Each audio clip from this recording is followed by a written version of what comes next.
Hello, my wonderfully drowsy time travelers, my fellow lovers of slow-moving history and stories that melt your mind into dream.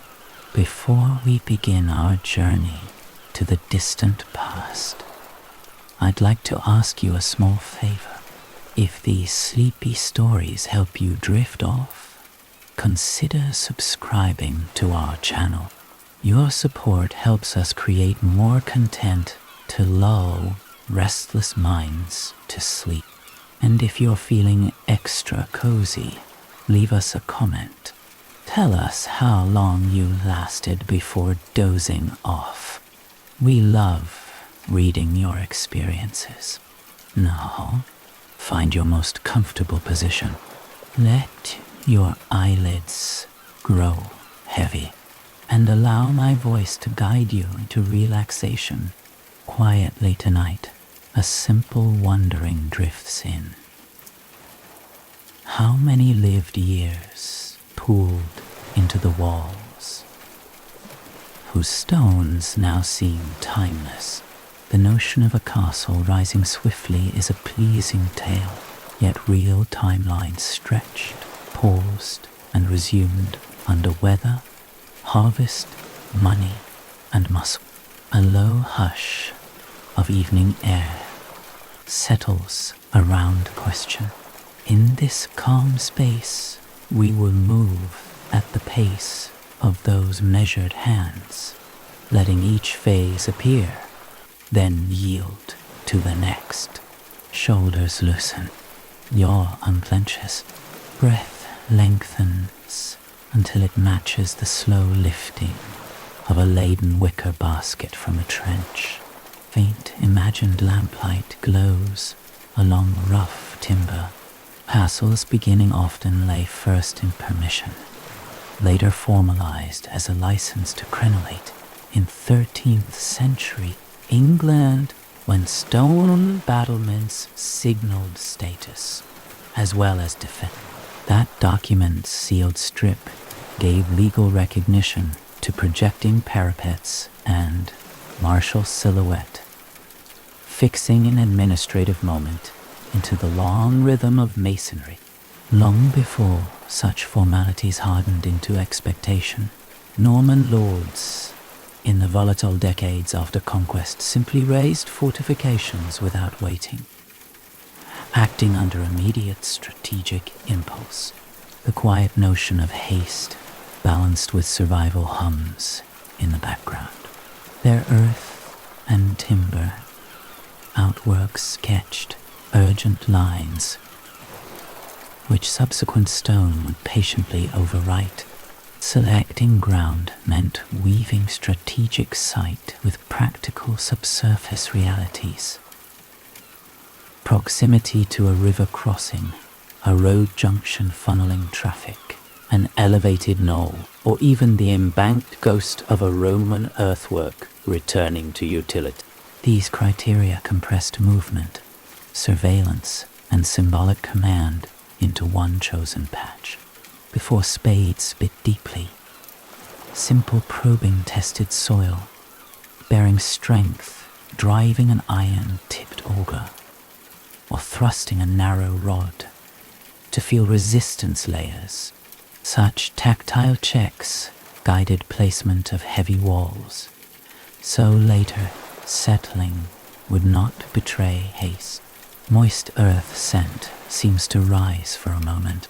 Waterlogged clay patches, promising only future subsidence and frost heave, demanded drainage cutaways, or were avoided entirely unless the Lord's strategic necessities overruled the engineering caution. Channels, or diversion ditches, rendered troublesome ground workable. When avoidance proved impossible, speed of defensive presence varied wildly. An urgent timber motte and bailey could stand in roughly 4 to 8 weeks, palisade bristling while the smell of fresh cut sap still lingered. That quick shell bought breathing time for longer processes to align beneath it. racing or surpassing timber, a stone shell, keep encircling wall, enclosing a mound top, usually required 3 to 6 years for its core completion. The metric shaped by block supply. Mortar, dim imagined hammer taps form a distant, even pulse.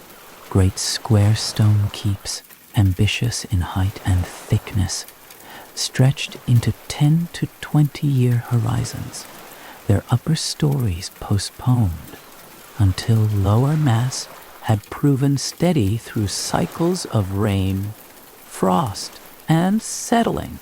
Each additional story elongated the ledger of seasons inscribed into mortar joints. Initial reliance on timber permitted defense while distant quarries were prospected and lime kilns prepared, a layered approach where urgency and longevity cooperated rather than collided. The wooden ring became a protective scaffold for the logistical assembly behind true permanence. Men and skills gathered into a composite early-phase workforce. Unskilled excavators, deft carpenters, masons reading grain in stone, lime burners tending slow transformations, quarrymen splitting beds. A faint warmth of a forge glow flickers in the mine, hiring swelled in spring and early summer, when daylight length broadened productive windows, an agricultural urgency had not yet peaked. The seasonal curve of labor supply shaped scheduling decisions that modern diagrams sometimes a medium baronial projects, early phase, might bring together roughly 150 to 300 laborers, sufficient to open earthworks, prepare timber rings, and initiate material stockpiles without overstraining local provisioning. That scale balanced ambition against sustaining food, fodder, and coin flow.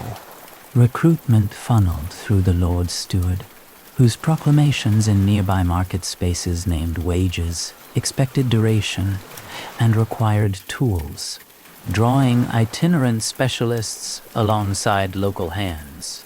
Soft murmurs of negotiation seemed to drift beneath the night's stillness. Feudal duties, once martial guard obligations, could be commuted into days of labor or into money that then financed wage workers. A conversion mechanism turning hierarchical bonds into a fluid workforce resource under monetary management. Effective, productive effort per day generally occupied 8 to 10 hours, when allowances for dawn, setup, meals, sharpening, and slowing afternoon light are subtracted from nominal daylight, with quality prioritized over hurried, structurally dangerous speed. At first, light crews assembled tools and staging. Bells or a horn punctuated the transition from quiet organization to steady exertion. Formal auditory markers. That disciplined pacing, more gentle, a mellow horn seems to fade into silence. An experienced excavator could remove about 1.5 cubic meters of firm soil in a day. The metric underlying scheduling for ditches and foundation trenches, where cumulative volume projected the sequence of needed hands over successive days. Building a motte core relied on alternating thin, lift turf, clay, rubble, each roughly 20 to 30 centimeters thick, carefully tamped to reduce future slump. Foundation trenches were intentionally cut wider than the eventual wall thickness, perhaps a 4-meter trench for a 3-meter wall, to give working clearance for setting footings and managing water ingress without crowding tools against raw earth. A drainage ditch carried water downslope prior to the main wall foundation. establishing gravitational pathways that kept later mortar beds from persistent saturation that could soften their incapacity. Subtle imagined trickle of water passes beneath awareness. Spoil from excavation was not waste. It elevated inner platforms and shaped outer banks, an economy of movement where each lifted spadeful was assigned a future contour. Rather than discarded haphazardly, early water control supplemented ditches with timber-lined sumps and simple clay-lined channels to capture seepage, mitigating pooling that could destabilize trench walls before stone or timber framing assumed overburden loads. Carpenters first established saw pits and a modest tool shed, spatial infrastructure, enabling conversion of felled trunks into squared members sheltered from rain, so swelling would not distort early joinery accuracy. Resin scent glides through the still mental air. Palisade stakes, oak or ash, of about 20 to 25 centimeters diameter, had their bases lightly charred to resist rot organisms, a quiet chemical shield increasing serviceable life during the stone preparation interlude. Rope and pulley frames appeared early to ease the lifting of heavier timbers into alignment, moderating strain injuries and keeping rhythm steady rather than punctuated by exhausted delay. The first gate tower in this phase often presented a simple box frame structure, more functional scaffolding of authority than final architectural statement, awaiting replacement or stone encasement when materials matured on site. Lime storage received a fenced enclosure, both to keep curious hands from caustic quicklime and to segregate a reactive substance from open flame areas. A safety perimeter integrating chemical awareness into logistical layout. Quarry haul distance shaped economic sense. 3 to 8 kilometers overland, sat near the practical radius, before transport time inflated costs beyond alternative sources. Anchoring site viability, trial trenches at the chosen quarry face, exposed bedding planes, revealing natural horizontal weaknesses to exploit for more efficient splitting, reducing wasted energy and tool wear. A faint scrape against stone surfaces the quiet. Preferred working modules for many projects standardized around block course heights of 25 to 30 centimeters, rationalizing lifting effort and mortar consumption while simplifying alignment across broad wall runs. Output in early quarrying saw 2 quarrymen producing roughly 1.5 cubic meters of roughly squared stone per day, a base datum for calculating timeline of wall elevation once transport. Splitting technique evolved from earlier wooden glutz wedges, swelling when soaked to more durable iron wedges, increasing reliability in opening seams along bedding planes and improving predictability of break lines. Stone waste in the form of spalls reached 15 to 25% of extracted volume, debris sometimes repurposed as core infill or leveling ballast, converting apparent inefficiency into structural mass utility. Lime kilns were deliberately sited downwind of living and working quarters to channel smoke, heat, and caustic fumes safely away from concentrated breathing zones and food preparation spaces. A soft, dry wisp of imagined kiln smoke thins and vanishes. Clamp kilns are more permanent. Draw kilns were selected according to intended continuity of burning, Intermittent small runs favored simpler mounts, while sustained output justified constructed chambers with charging and drawing control. Fuel supply pulled from coppiced oak and beech stands, with occasional charcoal use where hotter, cleaner, controllable combustion improved calcination, integrating forestry cycles into masonry logistics.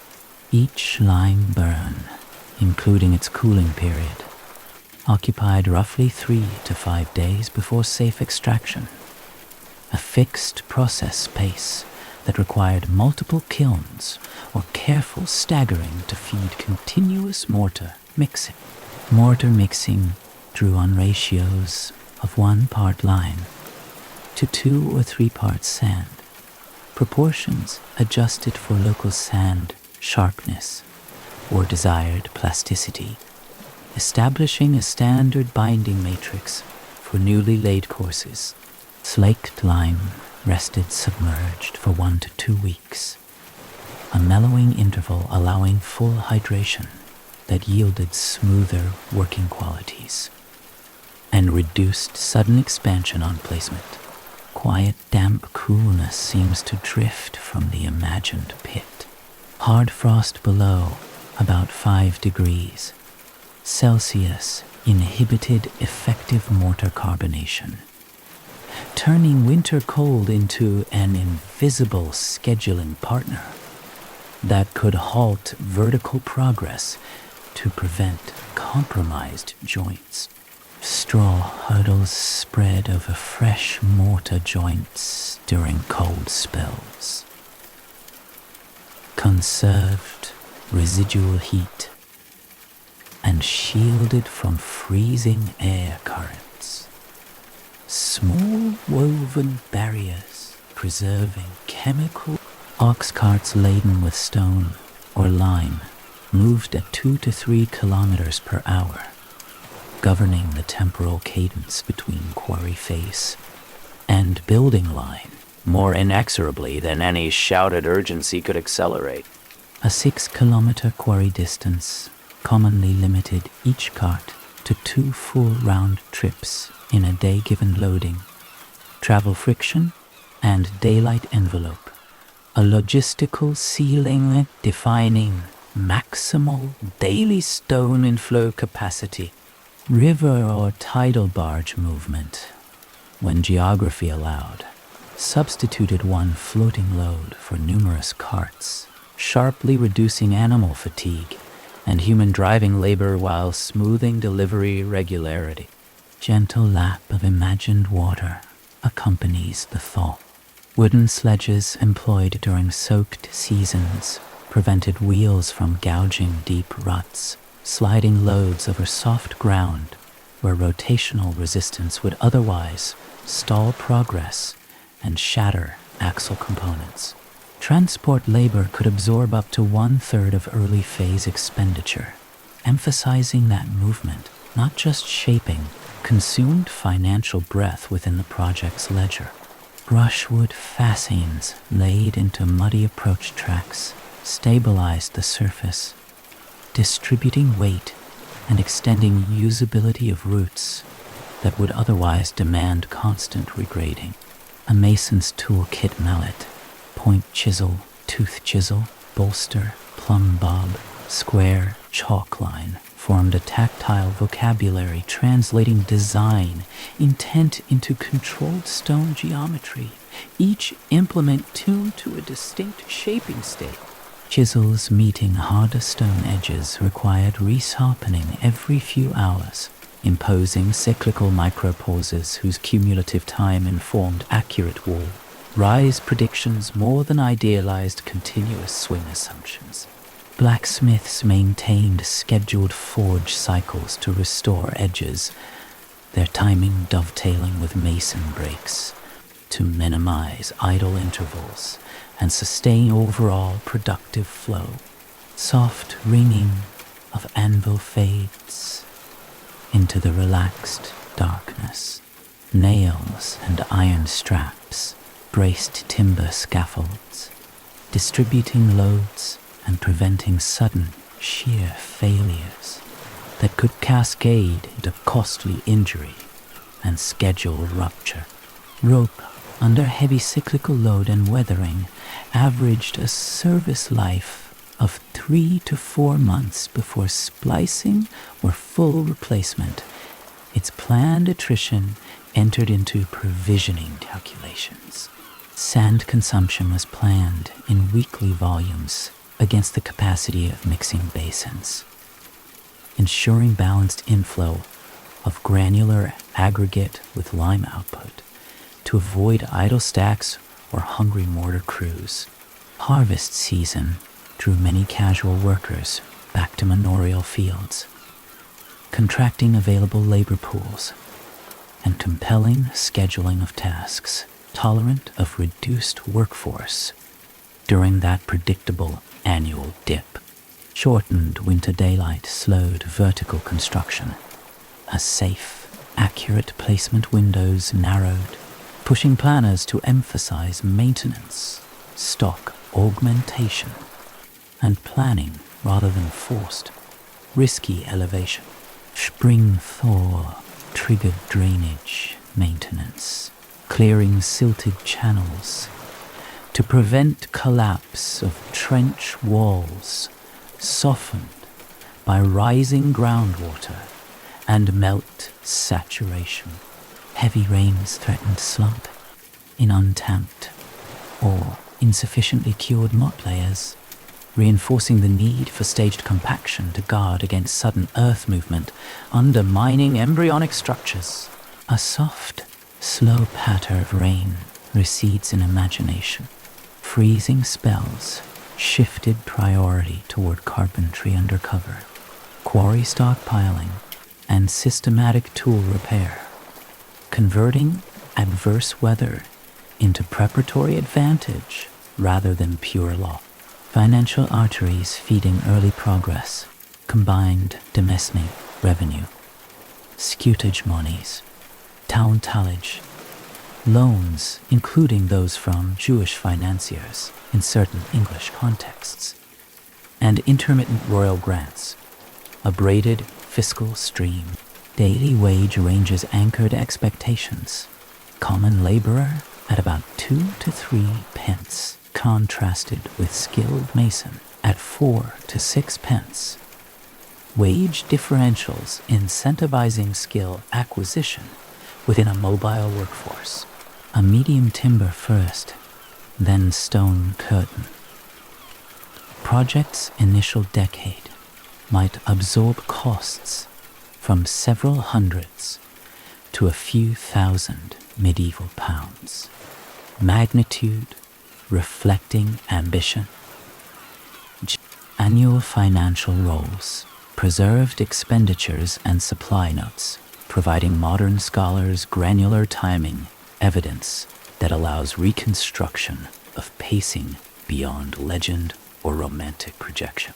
Thin crackle of vellum imagined beneath fingers. Quarry blocks and mortar stockpiles accumulated intentionally before dismantling protective timber elements, ensuring continuity. Once irreversible, transitions commenced toward heavier permanent masses. Observed settlement over a full seasonal cycle preceded commitment to major superstructure, patient waiting that reduced risk of differential cracking later, engineering prudence hidden within apparent inactivity. Ashlar dressings were deferred until base courses demonstrated stability, refinement postponed until the underlying support proved trustworthy, and ordering of durability before ornament. Planned scaffolding, putlog sockets anticipated later hoist frames, embedding future lifting pathways into the walls, very fabric before vertical ambition intensified. Scheduling the first substantial vertical stone lift. Targeted tempered, drier seasons, aligning mortar chemistry with atmospheric favor to secure reliable early adhesion. Together, these quiet particulars sketch the true tempo, neither languid drift nor cinematic sprint, but a layered choreography of permission. Ground, timber, earth, stone, fire, water, cord. The living structure grew by listening to limits rather than defying them. A gentle warmth of embers imagined within the keep's unborn heart. If you have felt a restful curiosity settling, you may subscribe for more softly paced histories whenever you wish. May your thoughts now loosen like unknotted rope, and the night carry you gently where stone, earth, and time merge into stillness. Scale widens now, from the compact early crew to sprawling coordinated swarms whose synchronized effort compressed calendars through sheer organized density. Fresh patterns of movement, pay, diet, transport, and seasonal timing govern these enlarged rhythms without repeating the earlier foundational quiet. Edwardian royal campaigns in late 13th century North Wales assembled extraordinary site populations. Caernarfon records show peaks surpassing 2,000 hired individuals in single active bursts, a density demanding deliberate. A broad, low murmur of many hands settles into background hush. Conway's intense initial building phase, beginning 1283, mobilized simultaneous detachments. Scores of masons dressing ashlar on one ward, while carpenters framed hoardings elsewhere. Harlech's cliffside logistics, also initiated 1283, introduced a mechanically efficient way in the rock ramp, enabling carts and sledges to reach higher staging platforms, reducing vertical hauling time and shrink. Sea air salt, imagined faintly in cool darkness. Distinct craft stratification sharpened. Hewers specialized in first roughing stone faces. Layers set prepared blocks. Mortarmen mixed and delivered batches. Setters aligned dressings with plumb and square. Each demarcation eased training. Master masons negotiated premium daily rates, 6 to 8 pence, surpassing ordinary mason layers at 5 or 6, while specialized carvers for heraldic moldings might claim even higher episodic fees. Carpenters managing complex centering for arches or floors commonly earned 4 to 5 pence, their pay recognizing hazard and mathematical layout duties, whereas general laborers remained at 2 to 3 pence. Differential gaps shaping aspirational movement. Soft creak of imagined timber frames eases through thought. Carters driving draft teams received composite compensation. Base coin plus fodder allowance for oxen or horses. An accounting separation ensuring animal maintenance tracked distinctly from human wage, clarifying budget segments for wardrobe. Daily ration planning at large royal sites issued approximate staples, coarse bread portions, sometimes near 2 pounds by weight, ale allocations of 3 to 4 pints, and occasional herring or salted meat, caloric provisioning structured to maintain sustained heavy exertion. Seafish barrel deliveries, synchronized with tidal cycles, along the Menai Strait, tidal windows constraining unloading to predictable multi-hour spans, converting astronomical tables indirectly into masonry scheduling instruments. Ayers applied in tombs demanded cooper maintenance. Dedicated coopers inspected hoops, redrove loosened iron bands, and sealed stave gaps with wetted reed, a supportive craft layer preventing spoilage that would otherwise compromise labor endurance. Oat fodder for draft animals required forward storage, Planners stockpiled months ahead before winter scarcity, calculating projected cart days by multiplying average daily haul circuits by planned weeks of peak lifting to estimate total feed mass. Tool transport between concurrent Welsh castle sites, e.g., shifting surplus chisels from Flint to Rhuddlan, appeared in records, indicating a mobile capital of sharpened iron redistributed to match shifting intensity, reducing idle accumulation at weight.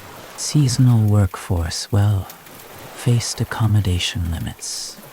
Temporary barracks of timber planking and turf insulation, arranged in linear rows, facilitated airflow to reduce damp respiratory illness that would sap labor availability.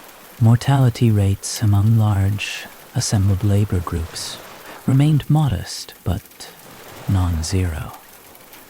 Injuries from falling stone fragments or scaffold slips prompted presence of basic first response attendants, experienced old wardrobe clerks, systematic weekly payroll roll.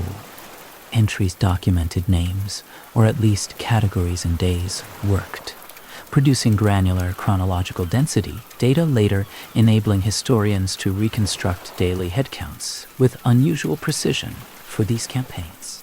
Supply chain pacing hinged on incremental buffer stocks, stone piles, lime heaps, and seasoned timber, lined in segregated rows so that short-term weather stoppages, such as Atlantic storms, drew down reserves without halting specialized labor.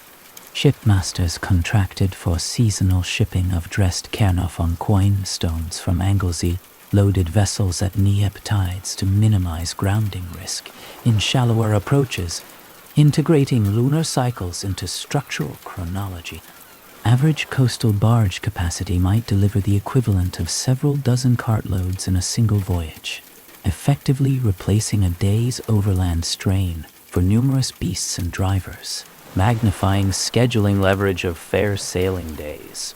Winter storm frequency on the Irish Sea drastically reduced reliable sailing windows, encouraging autumn stock accumulation on wharfside hard stands, raised stone, surfaced pads, ensuring runoff diverted and blocked. Wharf cranes, simple jib or slewing beam, designs with iron pivot pins, shortened unloading durations, allowing more frequent barge turnarounds during favorable weather clusters before seasonal deterioration reasserted delay probability. Your productivity at peak specialization could reach Perlman daily shaping of multiple standard blocks when working uniform local stone beds. Yet heterogeneity within strata reduced output required lime source diversification emerged when local limestone output risked shortfalls. Burnt lime imported in barrels supplemented on Aikesite kilns during peak mortar consumption surges, smoothing otherwise jagged progression of wall lift. Sand grading attention increased at larger scales, separating coarse and fine fractions with woven screens allowed masons to tailor mortar texture, coarser for core bedding, finer for pointing, refining performance, and conserve. Dedicated mortar runners rotated continuously, carrying fresh batches in shallow wooden hods before initial set robbed plasticity, an internal relay architecture analogous to arterial supply lines feeding the body of rising wall lifts. Meal timing adjustments during high summer heat shifted principal consumption to mid-morning and later afternoon, leaving midday for shaded rest to prevent heat exhaustion, an early occupational health adaptation based purely on experiential learning. Night security detachments protected amassed materials, particularly iron, and finished ashlar from pilferage or sabotage, a risk magnified where political tensions simmered near contested frontiers. Injury mitigation included mandated use of simple leather hand protection by certain chiseling crews, handling sharp spools, reducing laceration incidents that would otherwise sideline experienced layers during peak throughput periods. Scaffold zoning prevented cross-interference. Vertical sectors assigned to teams with colored chalk marks on base stones signaled lane ownership, minimizing accidental dislodging of neighbors. Partly laid courses, provisional accounting for weather delays, integrated historically observed average of several dozen lost full days per year to heavy rain or freezing conditions in coastal North Wales, generating realistic baseline for Crown expectations. High status oversight visits by royal officials sometimes triggered brief productivity spikes, with intensified labor showings arranged, but such ceremonial accelerations risked later fatigue. Drop-offs. Horses increasingly supplemented oxen for rapid lighter deliveries iron fittings, quarried smaller dressed pieces due to higher speed, while oxen retained dominance for heavy, slow bulk stone sledges over rough ground. Peripheral craft clusters, smithy, cooperage, rope splicing shelter, positioned upwind of lime fumes and downwind of food quarters formed a rational microzoning layout, safeguarding food purity and respiratory comfort. Multiple rope grades, procured hemp for general hoisting, tarred hemp for more weather-exposed positions, extended average service life relative to untreated lines, when repeatedly drenched by maritime spray. Barrel staves repurposed from damaged ale tons occasionally formed temporary shuttering molds for small auxiliary lime pits, an ad hoc recycling practice conserving fresh timber supply during procurement lulls. Advance purchase agreements, indentures, secured predictable weekly grain volumes from surrounding estates, insulating the site against speculative market price spikes that intermittent war or poor harvest might catalyze. Specialized treadwheel crane operators, though fuller vertical engineering focus belongs later, began preliminary familiarization to build muscular conditioning before the heaviest hoisting phases. A preparatory human capital investment. Slate or schist flag deliveries for future flooring were stockpiled earlier than immediate need, because quarry accessibility worsened in wetter months. A forward procurement tactic decoupling interior finishing timeline. Record translations between Latin administrative entries and vernacular craft instructions created a bilingual operational environment, with clerks mediating specification clarity to prevent material misassignment. Structured rest rotations instituted during extended fair weather surges maintained average weekly output by preempting cumulative fatigue. An insight gleaned from earlier unsustained bursts which led to elevated minor injury count.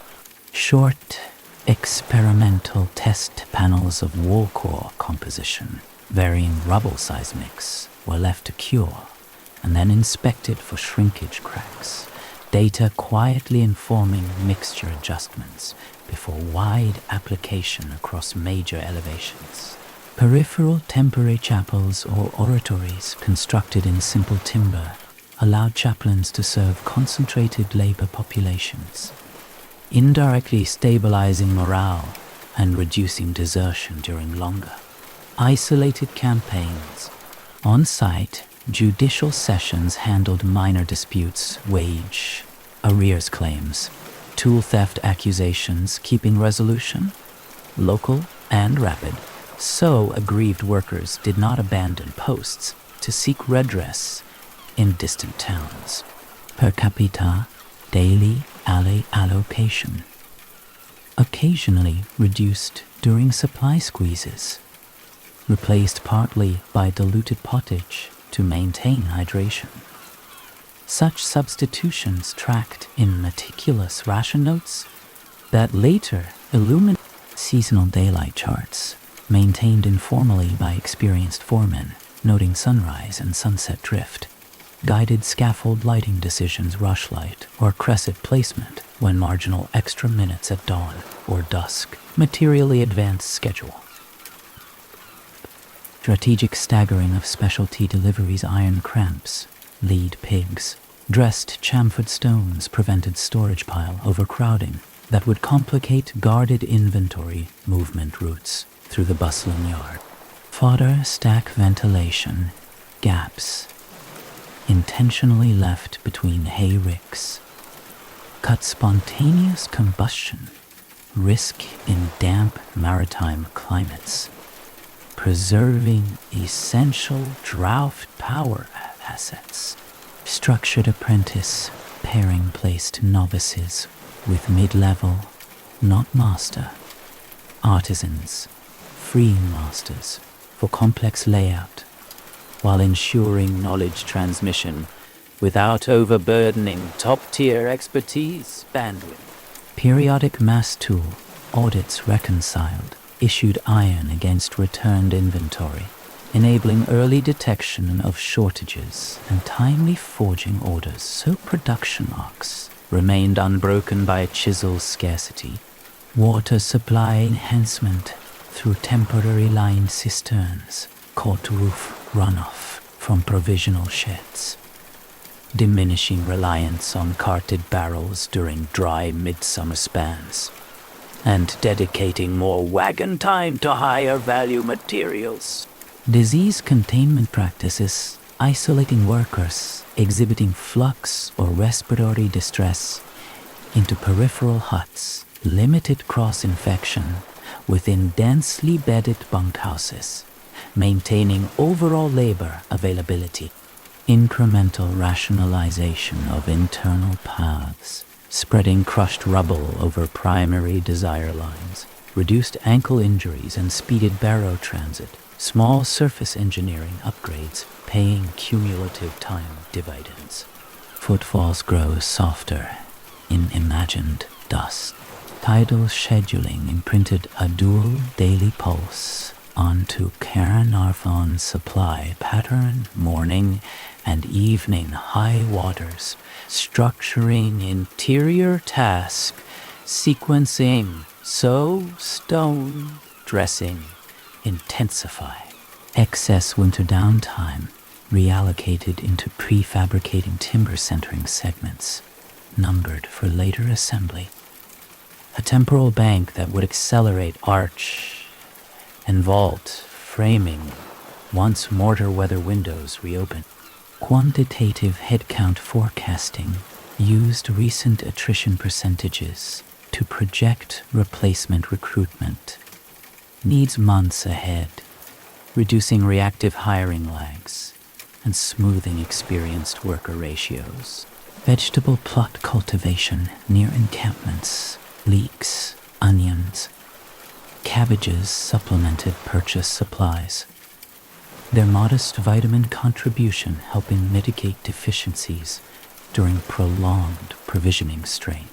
Climatic observation, logs, simple tallies of rain days versus clear, supported, retrospective timeline explanations for any pace slippage, offering documentary defense against accusations.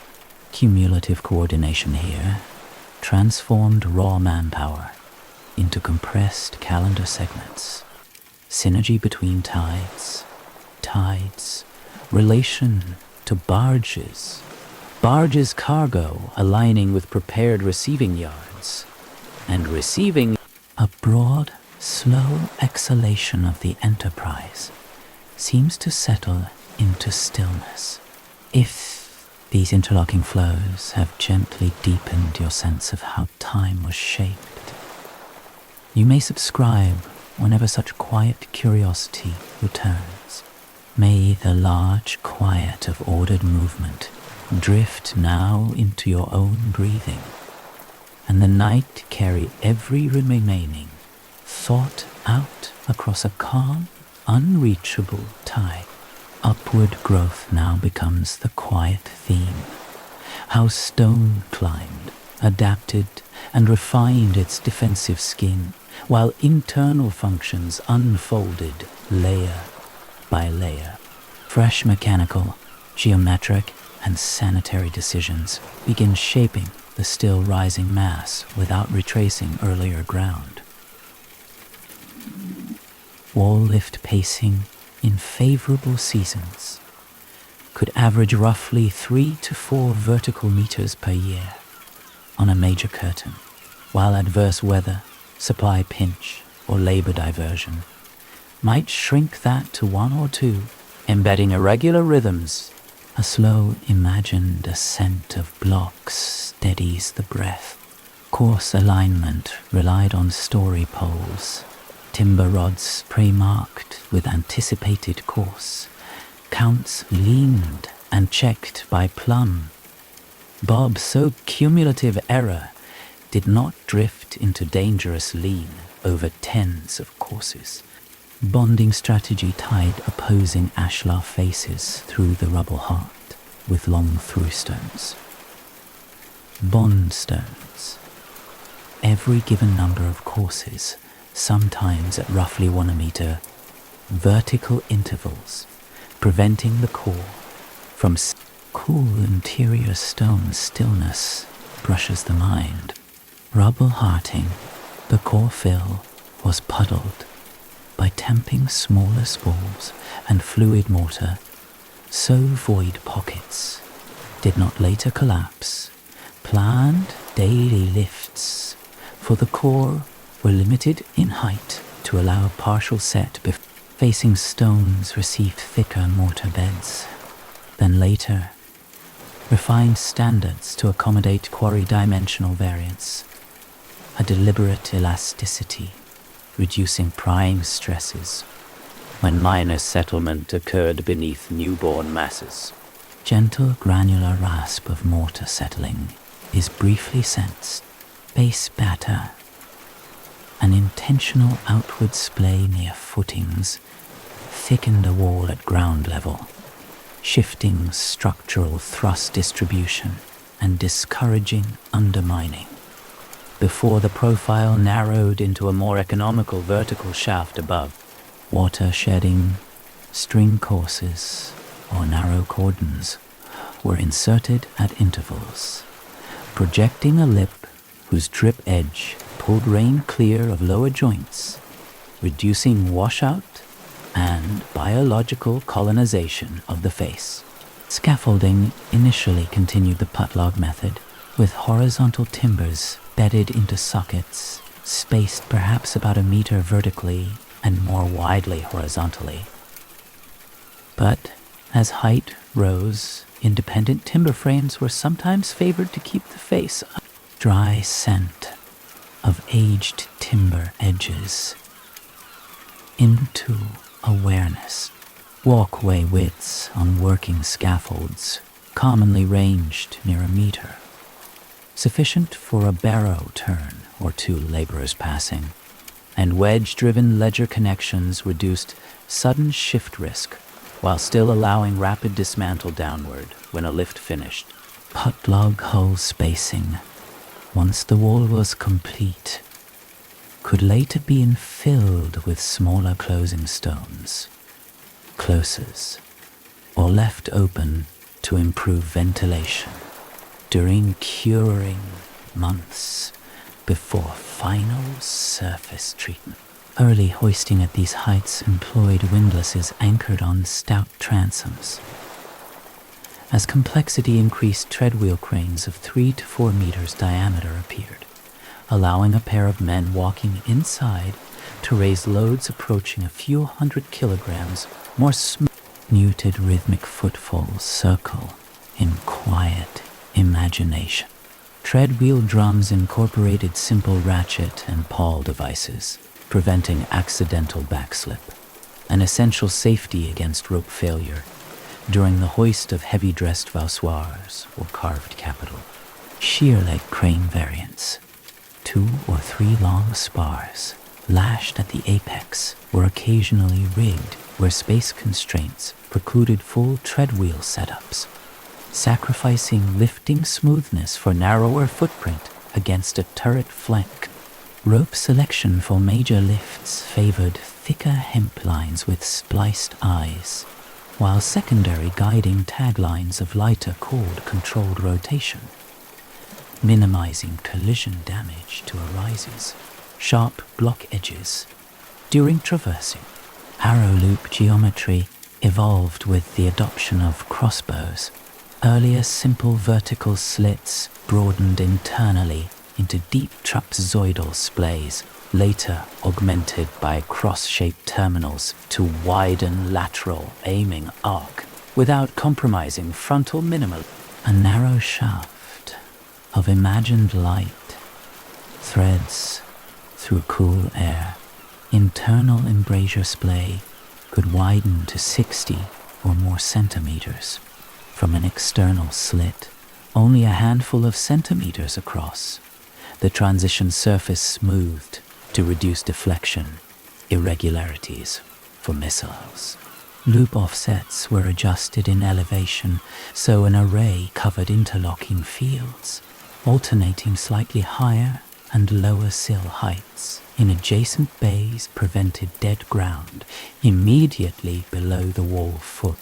Spiral stair, vis orientation, typically turned clockwise ascending, granting right-handed defenders descending the steps a fuller swing arc, while attackers climbing faced constricted inner handholds.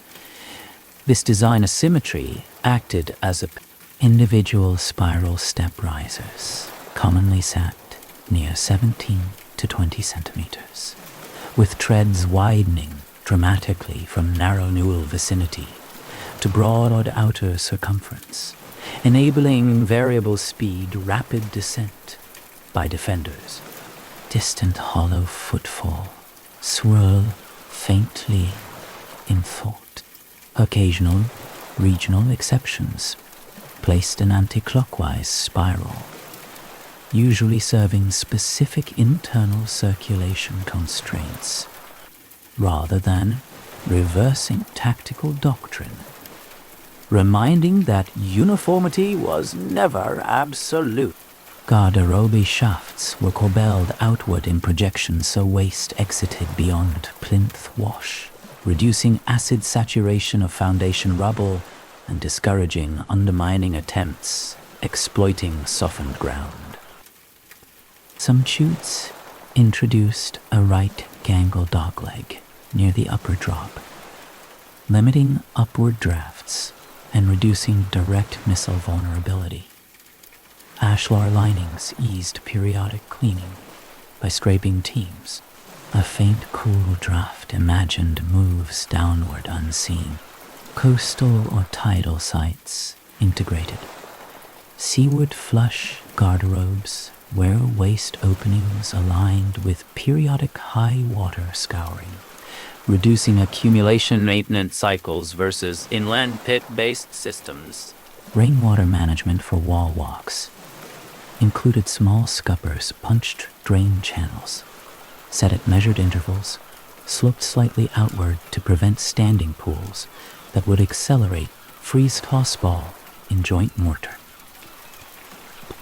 Internal downpipes in higher status segments occasionally used hollowed oak timbers or ceramic sections to shield key interior walls from moisture streaking, anticipating the later increased emphasis on interior comfort. Foundation settlement, surveillance employed, thin plaster witness, strips, brushed across early hairline cracks. Re-cracking of these sacrificial films signaled ongoing movement, prompting delay in adding heavy vault or quiet watchfulness settles like fine dust.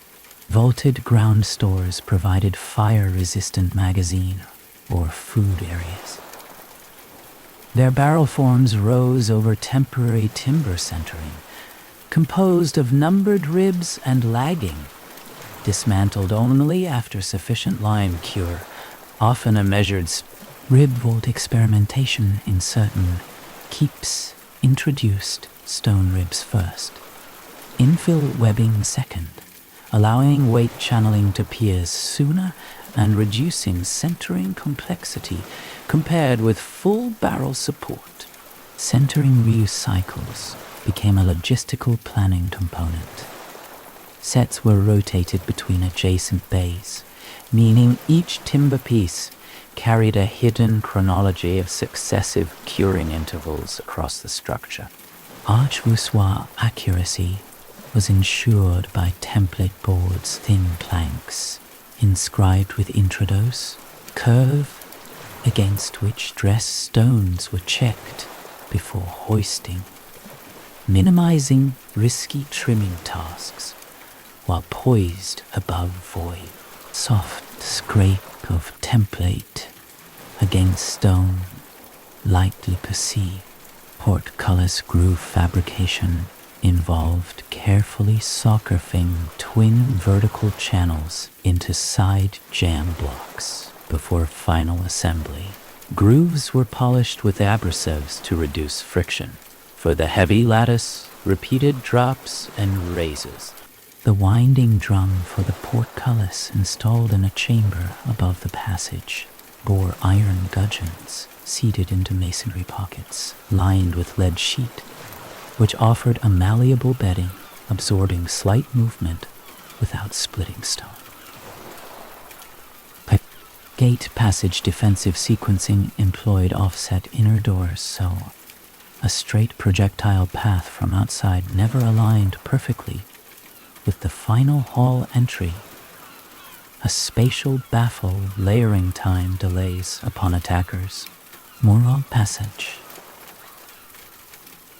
In corridors within wall thickness offered lateral defender movement, shielded from external archery. Their creation early in lift planning prevented later ad hoc cutting, compromising bond stone. Hushed sideways movement is felt within stone. Wall walk design targeted parapet heights around 1.5 meters. Merlon width often twice the crenel gap in earlier phases before evolving proportions, sometimes approached parity for field of fire reasons. Merlon coping stones were gently sloped or saddle-shaped to shed rainfall outward, while narrow slit openings occasionally pierced them. For additional elevated missile options, each insertion scheduled late to avoid water ingress during prolonged unfinished timber hoardings, temporary projecting fighting galleries, were assembled late in ascent, their main beams socketed into square recesses just below parapet level, with trap apertures enabling vertical stone or missile drop. Fire mitigation for hoardings included application of lime wash slurry and occasional rawhide coverings over key beams, marginally reducing ignition risk from flaming projectiles compared with untreated resin. Faint smell of damp lime lingers in the mind. Machicolation corbels, where anticipated, required early insertion of staggered projecting stones, each with dovetail or notch, for next creating a cantilever bed, prepared long before final parapet closure. Lime wash protective coating, a mixture of slaked lime, water, and sometimes organic casein or tallow additives, formed a sacrificial breathable skin. Its high albedo reflected light, subtly improving symbolic color bands, pigments like red ochre or yellow earth, mixed into finish washes, were occasionally applied to prestigious towers, advertising lordly identity while also highlighting architectural articulation lines. Interior timber beam seats were cut as sockets into completed lift courses at pre-calculated elevations, and their vertical alignment deliberately offset from one level to the next to reduce continuous vertical. Seasoning disparities were acknowledged. Large oak beams ideally air-dried several years, but demand sometimes enforced use at 1 to 2 years, leading to expected shrinkage managed by leaving slight clearance at socket sides and adding adjustable wedges. Subtle creak of settling wood whispers. Floor joist, spacing around 30 to 45 centimeters, supported plank decking, above which rushes or woven mats provided mild insulation and softer contact, replaced periodically to manage odor and decay. Lead roofing commenced after ensuring final settlement minimal.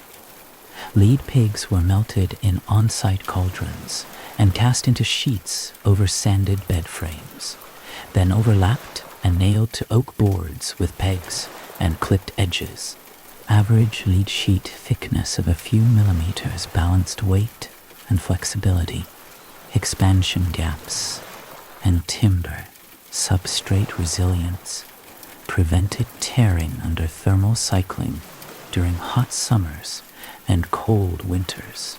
Chimney flues for great halls integrated stepped offsets, shoulders, to centralize rising smoke and restrict downward drafts.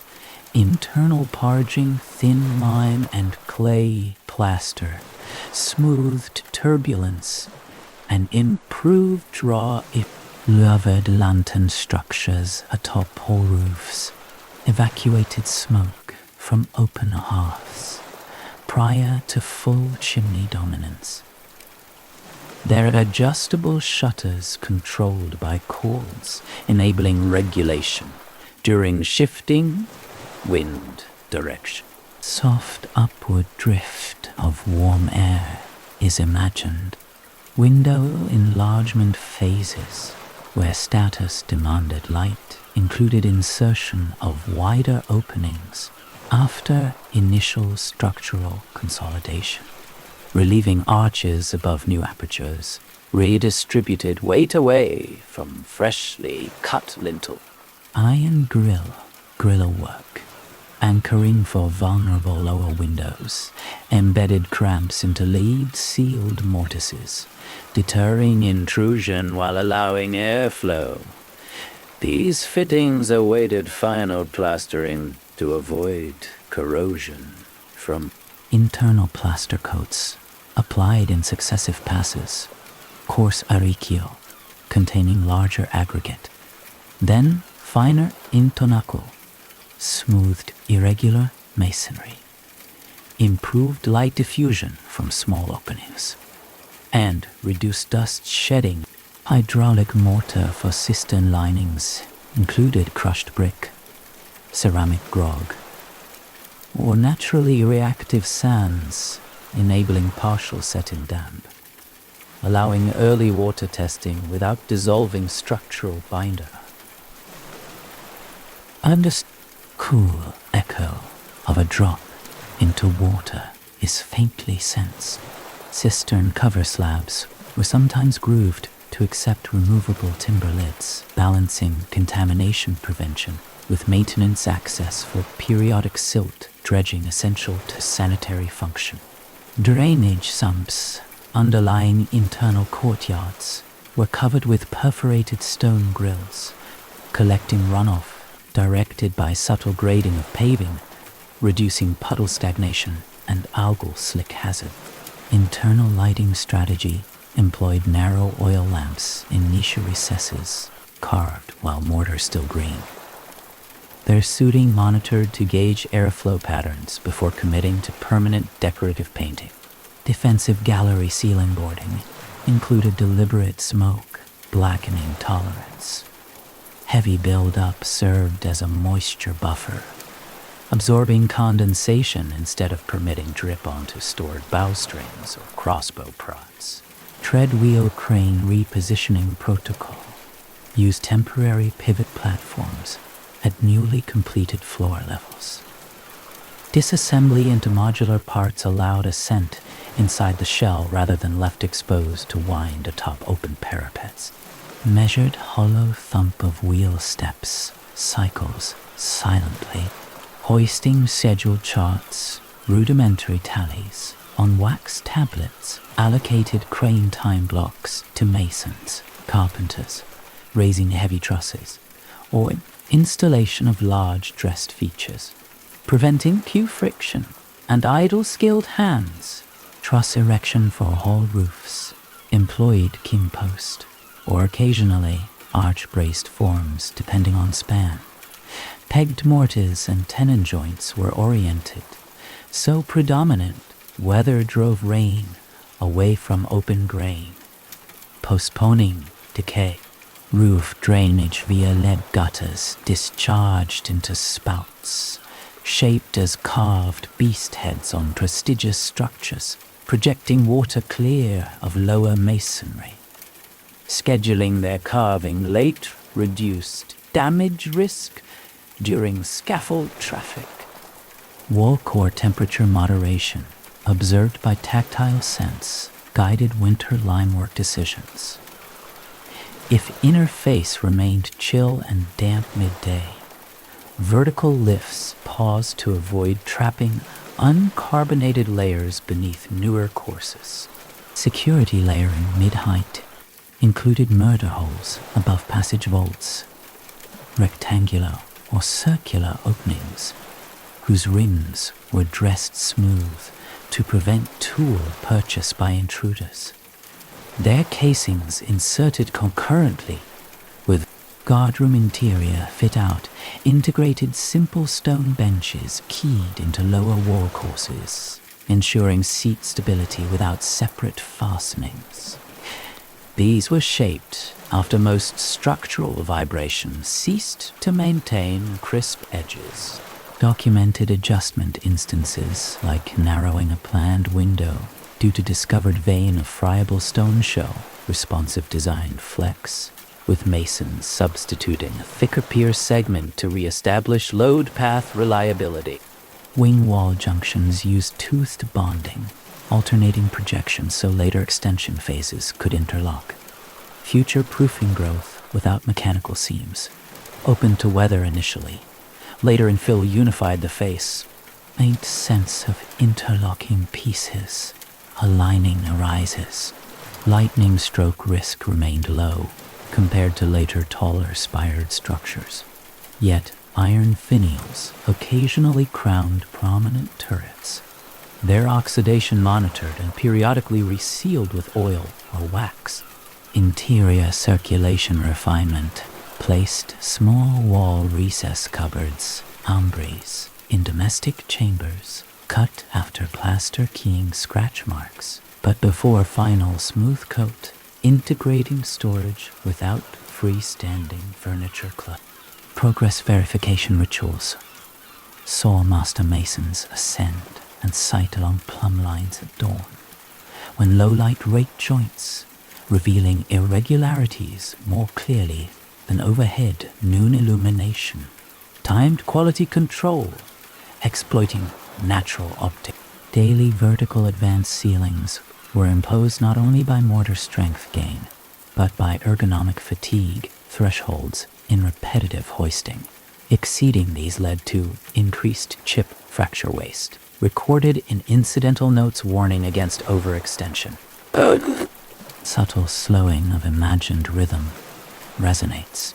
Cumulative design emergence thus balanced geometry, fluid handling, chemical processes, sanitation, fire resistance, and tactical vantage, fusing a lattice of micro-calculations into silent upward continuity without theatrics.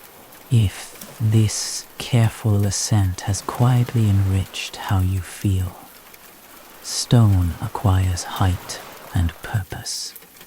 You may subscribe whenever such calm curiosity invites you back. May your inner sense now settle like cooled mortar beneath a final evening trowel, and the night carry your thoughts upward into still, untroubled dark. New focus turns inward now, where empty masonry volumes acquire warmth, circulation, light, storage, worship, and daily sustenance without repeating the outward ascent. Quiet complexity accumulates as sequential interior traits schedule themselves beneath a weather-tight shell. A muted glow of banked embers seems to hover in imagined dusk.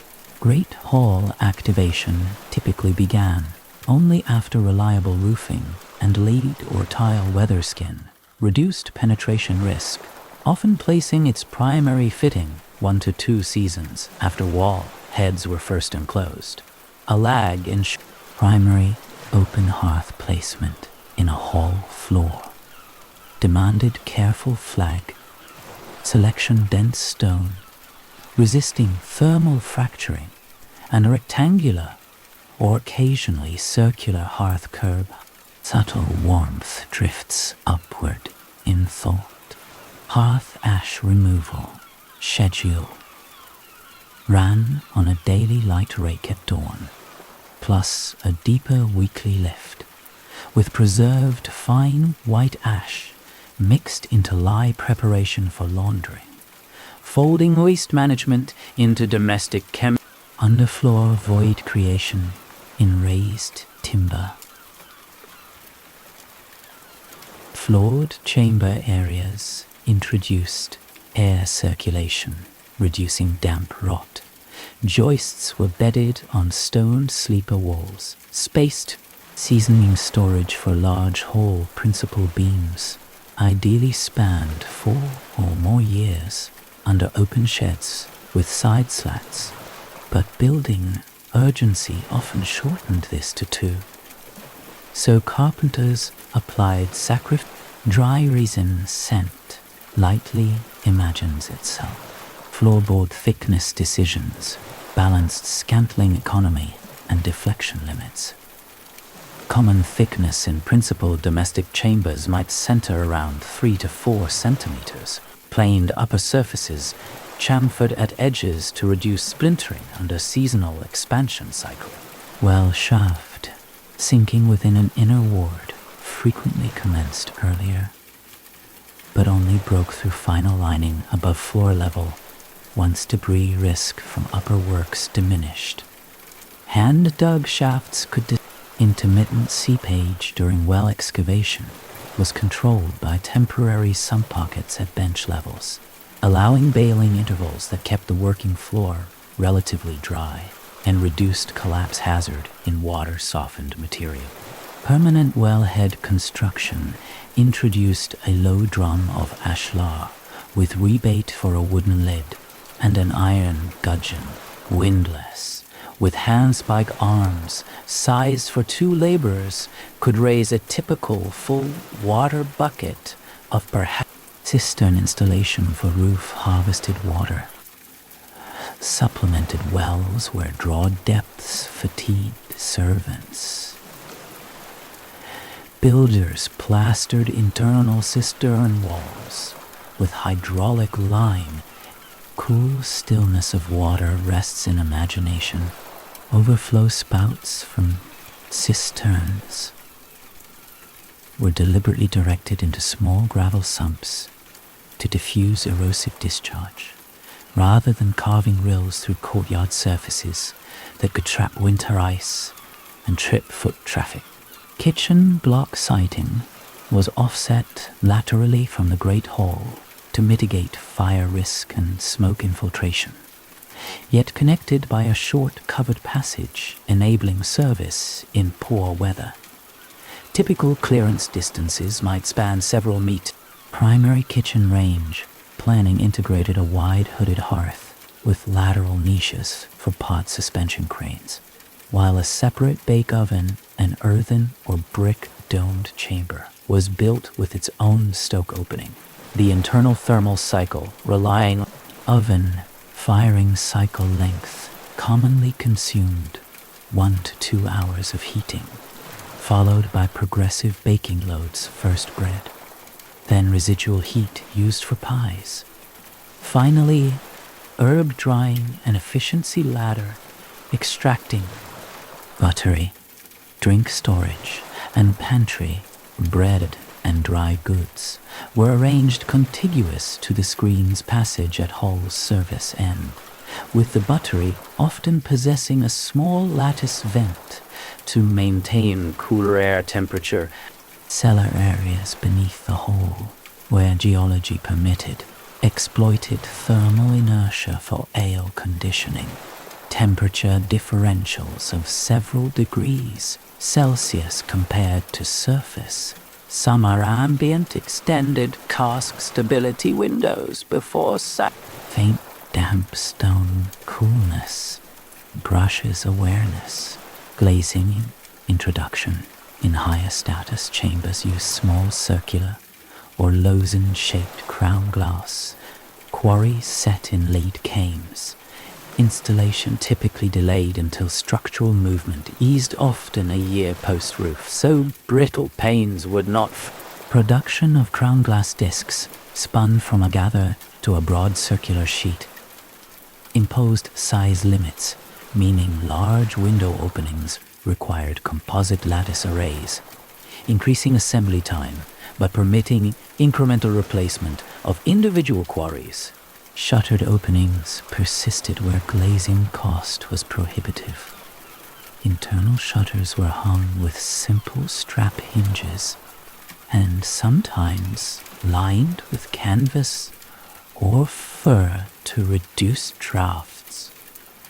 Their winter closure, chapel positioning within a keep or attached range prioritized eastward. Altar orientation, where spatial constraints allowed, often directly accessible from the Lord's private chamber via a small mural stair. Soft imagined candle scent mingles with quiet. Consecration of the chapel space could only occur after altar stone placement and plaster drying. Wall painting of simple consecration, crosses incised, or pigment preceded more elaborate iconographic cycles. Added gradually, liturgical furnishing sequence introduced an ambry, recess for vessels, a simple wooden lectern, and a portable altar frontal. Textiles dyed with madder or woad required external trade links, embedding devotional color into broader commercial. Wall painting inside elite chambers followed a curing and observation window. Plaster applied in coarse then fine layers was left through one heating season to allow salt efflorescence to bloom and be brushed away, preventing subsequent pigment flake due to pigment palette economics, shaped iconography. Inexpensive red ochre and yellow earth predominated in geometric borders, while imported azurite or ultramarine were reserved for small Marian. Domestic partitioning leveraged wattle panels daubed with clay sand chaff mixtures, a reversible architecture allowing future spatial redefinition. Drying required cross ventilation and took weeks before lime wash application sealed dusting. Textile hangings, aras, suspended from iron hooks, softened acoustics and moderated drafts, with their seasonal removal for beating scheduled during dry, breezy days in spring or early autumn to rush floor coverings in public hall spaces were renewed several times yearly. Fresh green rushes or straw spread over underlying mats with aromatic herbs, sweet woodruff, lavender, pennyroyal interspersed for light herbal freshness passes briefly, Bed construction timeline introduced frames of oak with pegged mortises, rope lattice. The sacking, tightened by a bed key periodically to counter-stretch. Then a tick mattress stuffed with straw. Reed's linen sheet production lagged behind structural completion because retting, breaking, scotching and spinning flax consumed months. Resulting fabric bleaching under sun. Lighting strategy distinguished economic tiers. Tallow dips for service zones. Beeswax candles limited to chapel and high table. The beeswax acquisition requiring wider apiary networks or purchase. Integrating apiculture outputs into household display chronology. Lamp wick trimming routines every hour or so in occupied evening chambers prevented mushrooming carbon tips that would dim output and increase smoke deposition on fresh plaster. Small repetitive maintenance tasks preserving interior finishes. Brazier supplemented hearth, heating in drafty transitional periods. Portable iron baskets holding charcoal, whose cleaner burn reduced soot layering compared to open flame wood. Though procurement of quality charcoal smoke blackening above an open hall hearth prior to full chimney adoption gradually sealed lime-washed pores, ironically increasing reflectance once further thin soot layers, polished under circulating warm air. A passive kitchen waste segregation set aside bones for boiling stock cauldrons, thereby extracting marrow and residual nutrients before disposal, lengthening the caloric yield chain in a provisioning economy where animal slaughter frequency was seasonally night soil from concentrated latrine pits, where chutes did not flush directly away, was periodically removed by contracted laborers, gom farmers, often at intervals of months, their nocturnal activity timed to minimize olfactory and garderobe chute maintenance included scheduled sluicing with collected grey water after laundry days, reducing accumulation crust and maintaining smoother effluent flow, aligning sanitation cycles with domestic water. Laundry operations exploited large cauldrons where ash derived, lye solution, whitened linen, subsequent rinses in clean cistern, drawn water, timed early in the day so hanging could complete drying before evening damp. Cool morning vapors lightly imagined. Interior security layering introduced simple wooden bar systems across chamber doors, with bar sockets mortised into jam blocks. Installation awaited final shrink of door leaves, so alignment remained true after initial drying. Lock and key fabrication by smiths required precise ward cutting. Duplicates were limited, and inventory notations sometimes recorded key custody transfers during lordly absence, indicating integrated administrative oversight of physical access. Fire safety protocols posted a night watchman assigned to final ember, raking in hall hearth, and covered spark screens, iron lattice, or woven moist leather drawn across resting coals, reducing midnight stray spark roof dangers. Spice storage for kitchen and medicinal use, pepper, cinnamon.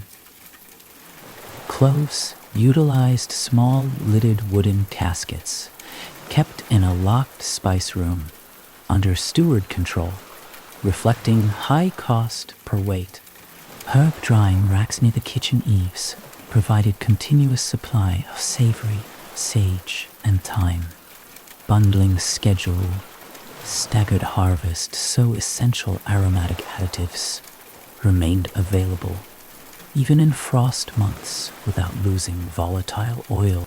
Record keeping for interior progress included marginalia, added to broader estate accounts, noting completion dates of major fittings, first hearth lit, chapel consecrated, well water declared potable, offering anchor points for reconstructing domestic activation chronology, separate from it.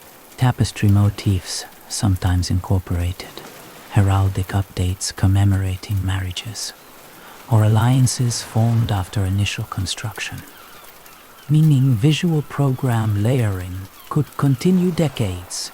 Interior narrative parallel to structural adaptation cycle. Rodent control deployed spring trap variants, simple torsion or weighted flaps in pantry corners, their bait schedule maintained by a designated servant, logs occasionally tallied catch, culinary workflow optimization, arranged butcher block, chopping bench, and boiling cauldron. Stands along a logical sequence from raw intake side, soft rhythmic chopping echoes faintly. Brewhouse sequencing allowed ale fermentation to proceed in cooler cellar adjuncts, with schedule charts marking ton tapping dates to ensure continuous supply, aligning with predicted consumption curves during high labor.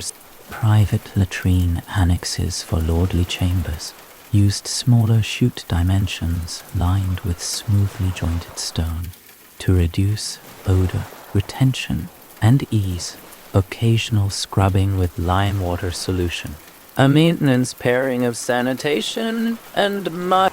Secondary chamber heating by corner. Fireplaces with shallow arched throats and internal smoke hoods reduced heat loss compared to broad open hearths, allowing a smaller fuel load to maintain. Moisture monitoring on interior plaster surfaces employed tactile and visual assessments early mornings. Persistent dew, like dampness near lower courses, could signal subsurface capillary rise. Curtain arrangement in higher chambers used wool or mixed wool linen, linsey woolsey. Cloth, drawn across window embrasures at night to inhibit convective heat loss. Their drawstring or T-back hardware forged as simple. Furniture joinery timelines staged the arrival of trestle tables, settle benches, and storage chests after floor rush renewal to prevent immediate soiling, with chest interiors sometimes lined in thin aromatic cedar veneer. Imported in limited strip, count auditing of interior consumption, candles, charcoal, rushes, herbs produced recurrent ratios, candles per occupied evening hour, rush bundles per fortnight. Sequential layering of these domestic systems converted inert walls into a functioning residential military organism. Heat management, provisioning efficiency, water reliability, sanitation regularity, acoustic moderation, spiritual space, a gentle mingling of faint hearth smoke and cool stone settles quietly.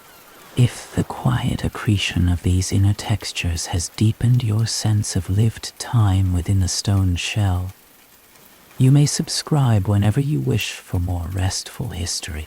May your thoughts now lie like folded textiles on a wooden chest, uncreased and tranquil, as night settles fully. Pressure on progress now bends toward coin, credit, authority, and unforeseen interruption forces less visible than mortar yet equally binding or fracturing a project's span of years.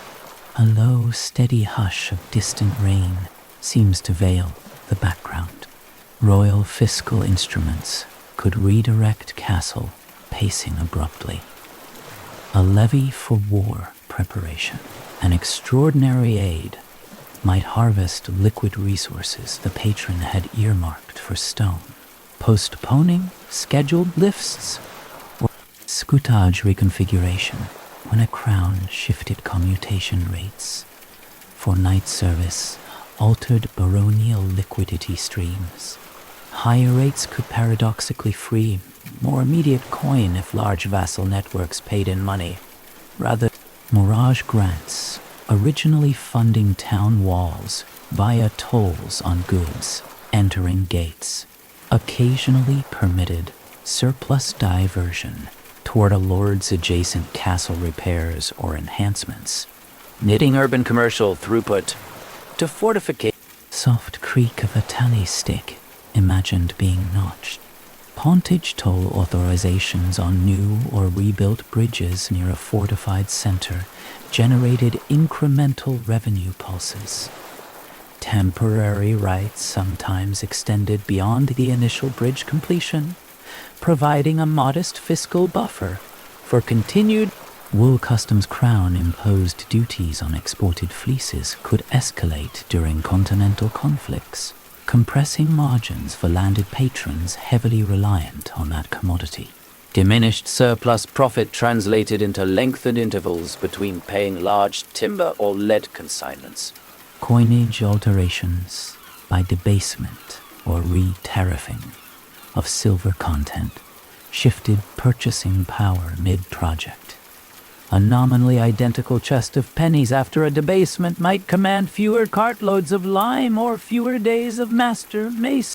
Fiscal records sometimes reveal tri-key strongboxes, 3 separate warded keys held by steward, chaplain, and marshal, storing pay chests. Absence of one custodian, traveling on feudal business could freeze disbursement schedules. Forced dim metallic coolness of iron bound oak chest enters thought. Exchequer audit circuits imposed documentary discipline. Impending inspection encouraged hurried reconciliation of parchment rolls, occasionally diverting clerical attention from procurement planning.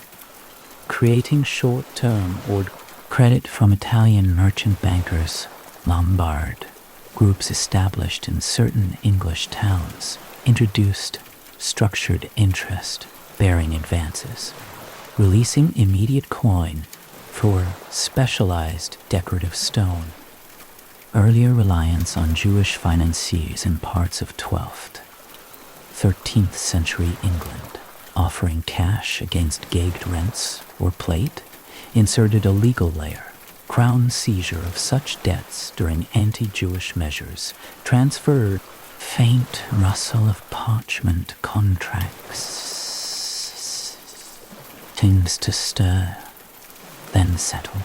Ecclesiastical interdict episodes, suspension of public church services, indirectly affected morale and thus pace. Diminished liturgical rhythm removed customary feast day pauses that structured labor expectations. Royal progress visits demanded sudden hospitality outlays.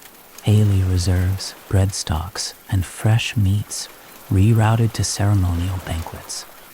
Left construction crews briefly undersupplied, shifting manpower to hunting or provisioning tasks. Supply price spikes followed regional harvest failures when grain scarcity raised bread costs, compelling either wage supplements in kind, additional loaves, or acceptance of reduced caloric intake that decreased stamina, effectively lowering per worker out. The Great Famine years, 1315, 1317, in affected regions imposed near total halts on non-critical expansions. Grain inflation and fodder shortages muffled distant wind over empty fields, drifts through awareness. Weather compound disasters, successive rain summers, saturating earthworks, forced expenditure diversion into drainage remediation rather than upward building, tacitly adding hidden cost layers to the final elevation metric. Siege damage cycles introduced forced budgets. A breached curtain demanded emergency infill of a rubble core with salvage from collapsed sections, drawing lime and labor planned for a new tower, while inspection tours by Crown appointed.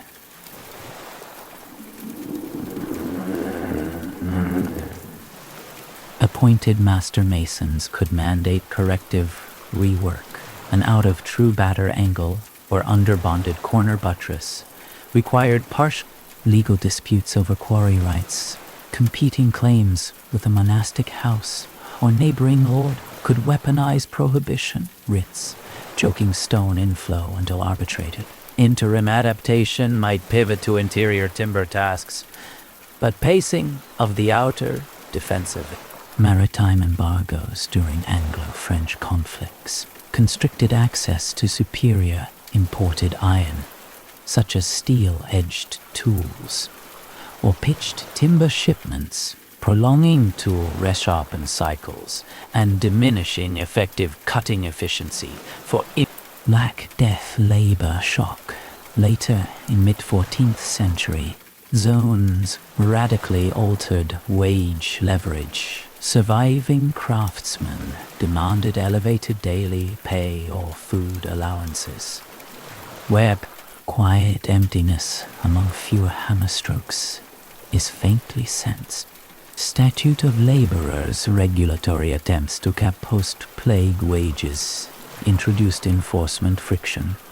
Some patrons circumvented caps by issuing concealed livery goods, additional cloth, boots, instead of inflationary ripples from bullion influx or debasement cycles, required periodic recalculation of cost to completion estimates. Earlier line items for lead roofing or carved trade deferred ornamentation strategies emerged as a mitigation, leaving moral passages unwhitewashed or postponing carved capitals until core structural closure, smoothing expenditure curves over unpredictable revenue valleys, yet length. Seasonal borrowing from monastic granaries under written chirograph, duplicated indenture copies, allowed short-term grain advances, repaid after autumn dues collection. Failure of expected rents due to tenant default cascaded into repayment delays and strained ecclesiastical. Harnessing guild networks in towns for bulk iron nail orders inserted predictability but required deposits. Late deposit deliveries bumped the order down queue precedents, slowing scaffold refurbishment schedules and indirectly pacing masonry lifts. Timber price escalations followed naval requisitions in wartime, when crown commandeering of seasoned oak for shipbuilding tightened inland supply. Castle workshops resorted to more abundant, faster grown, but not prone species for non-lead sourcing interruptions, mine flooding or royal monopoly redirection. Created partial roofing exposures. Interim coverings of overlapping wooden shingles increased fire risk and required vigilant ember control until lead sheets arrived months. Subtle, intermittent patter of water on provisional boards echoes quietly. Transportation surcharges on overloaded long-haul wagons enforced by local toll. Officials nudged patrons to stage decentralized material depots, fracturing the logistical political allegiance shifts support or opposition during baronial conflicts could result in punitive withholding of new licenses for augmentative features, effectively freezing design evolution at a provisional stage longer than engineering reasons alone. Diplomatic marriages, altering inheritance, maps brought injection of dowry capital. sometimes reviving a languishing interior decorative program rapidly. Sudden ordering of stained glass, excommunication, threats against a patron over unrelated disputes, risked financial sequestration. Anticipating such sanctions, some diverted funds into accelerated completion of tax resistance uprisings in adjacent regions disrupted supply corridors, as armed escorts had to be paid to protect grain or iron shipments, embedding security overhead into previously straightforward carting expenses. Tally stick accounting, while functional, introduced fire risk. Accidental destruction of a bundle holding wage histories, later historically notable, rendered proof of payment difficult, potentially provoking labor claims and forcing duplicate. Insurance analogs were rudimentary. Patrons diversified risk by parallel investment in multiple smaller fortifications rather than concentrating all resources. A catastrophic weather or political setback at one site then did not hold. Patron mortality, mid-project, initiated wardship or inheritance transitions. A minor heir under guardianship displaced decision immediacy, shifting budget priority toward estate consolidation, rather than ambitious pilgrimage or crusade departures, siphoned coin reserves into outfitting and transport obligations.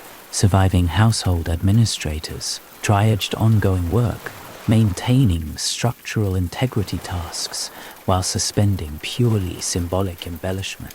Temple order suppression, early 14th century, removed an institutional channel for secure funds transfer. Alternative reliance on merchants increased transaction costs and settlement delays, adding latency between distant estate. Currency clipping scandals periodically depressed confidence. Tradesmen might demand weight verification of coins, lengthening market transactions and slowing the cycle of tool procurement or food purchase. Micro delays, document forgery detection clerks emerged in larger enterprises to authenticate seals on incoming writs, authorizing resource reallocation. Mistrust episodes briefly locked treasuries until authenticity. Seasonal pilgrimage traffic offering side income to roadside manors could offset temporary tax hikes, with portion of hospitality profit diverted into castle repairs, a supplemental, partly unpredictable feast day calendar contractions under reformist ecclesiastical influence modified the non-working day pattern, theoretically releasing more labor days, but sometimes diminishing morale due to loss. Localized coin shortages encouraged token payment in kind, salt, cloth lengths, grain sacks converted later into coin at urban fairs.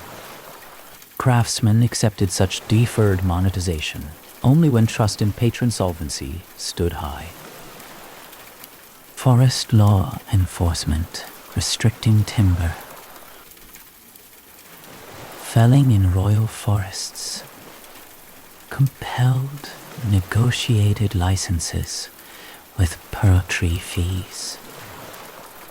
Unlicensed cutting fines diverted climatic microshifts. Clusters of unseasonably cold springs delayed lime, set sufficiently that acceleration attempts through admixtures, such as adding pozzolanic crushed brick more aggressively, marginally raised supply costs due to increased ceramic procurement. Bridge collapse on a primary supply route, forced detour, lengthening round-trip time. effectively reducing daily stone arrival capacity until a temporary trestle replacement raised. Engineering resources allocated to that crossing, labor desertion during rumors of impending regional conflict, necessitated retainer contracts indentures, offering modest retention, bonuses, cloth liveries, occasional meat portions, embedding early for low murmur of negotiation floats faintly. Jurisdictional overlap disputes, royal sheriff versus palatine authority, produced contradictory levy demands, paying both strained budgets while resisting one invited distraint risk where livestock or stored grain might. Mint proximity conferred advantage.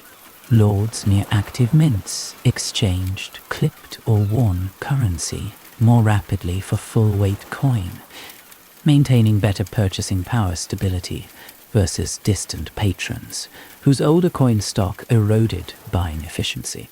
Accounting innovation through parchment codices, bound form, instead of loose membranes, improved longitudinal tracking of seasonal expenditure patterns. Aiding predictive allocation knowledge, capital offsetting, some exogenous, unpredictable. Non-cash perquisites permission granted to certain craftsmen to pasture a limited number of animals on Demesne meadows. Supplemented income and encouraged seasonal return, smoothing recruitment costs year over year. Marginal cost of final decorative flourishes, molded Corbeil series, painted heraldic shields, often outweigh defensive utility, making them prime targets for deferral each time a war subsidy or extraordinary levy reappeared, producing Periodic bullion scarcity heightened by export restrictions drove experimentation with barter for imported millstones or specialized pigments, substituting locally abundant wool bales as settlement, entwining domestic textile cycle, soft rushing of wool fleeces imagined in twilight, shipworm damage to tidal wharf piles and maritime supply notes, demanded unplanned timber procurement. Failure to address promptly risked berth loss, and forced slower lighter-based offloading, extending cumulative wall walk completion times. Watermill breakdowns reduced grain, grinding throughput, requiring manual quern usage. Extended milling hours cut into laborer's rest, diminishing physical reserves for construction tasks, and indirectly stretching calendar length for demanding political pardons, occasionally granted to skilled but outlawed individuals, stipulated service periods on royal or baronial works in exchange for clemency, injecting sudden, experienced capacity. Regional truces opened previously hostile river corridors, enabling cheaper barge stone transit for limited seasons. Savvy patrons accelerated quarry extraction during these windows, stockpiling against resumption of hostilities, temporal opportunism woven into logistic. Layered unpredictabilities accumulated. Each taxation shift, grain failure, legal hurdle, or diplomatic turn acted like an inserted rest in the composition, extending a castle's final maturation beyond pure engineering estimates. A gentle drifting of coin, soft clinks, and distant rain dissolves into quiet. If the calm tracing of these hidden fiscal and political currents has broadened the sense of time's texture, you may subscribe whenever such tranquil curiosity stirs again. May your thoughts now ease like tallies smoothed and closed at dusk, and the night carry you inward past all accounts into unmeasured rest. Now stone, that once embodied emergence, enters slower cycles, of care, quiet failure, and patient adaptation. As decades impose moisture, salt, organisms, smoke, new weapons, a soft, even hush of night air seems to settle over weathered parapet. Weathering taxonomy for medieval keepers distinguished mechanical frost spall, salt efflorescence bloom, biological colonization film, and structural movement cracking, each assigned different remedial pacing. So limited lime mortar joints commonly required repointing on an interval of roughly 30 to 40 years in harsh, wind-driven rain climates. Sooner on west-facing Atlantic exposures where cyclical saturation and drying powdered binder, while leeward walls might double. Masons performing repointing raked, decayed joints only to a shallow depth, often a finger's breadth, so as not to destabilize core packing, misted the recess to moderate suction, then pressed fresh lime. Faint, granular scrape drifts across thought.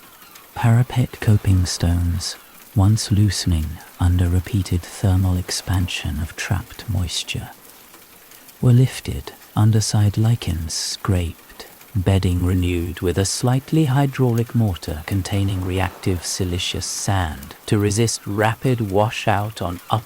Rainwater splash erosion at base plinths generated scalloped undercut zones. Caretakers countered by dumping narrow skirts of graded gravel to absorb impact and disperse runoff energy, a low-technology perimeter intervention, reducing further stone rounding. Lead roofing maintenance cycles included inspection every 6 to 10 years for creep slow downslope flow under thermal cycling, prompting reclipping at nail rows or insertion of expansion slips where sheet. Timber roof truss checks used an awl to probe for powdery galleries, betraying death watch beetle or common furniture beetle. Infestation.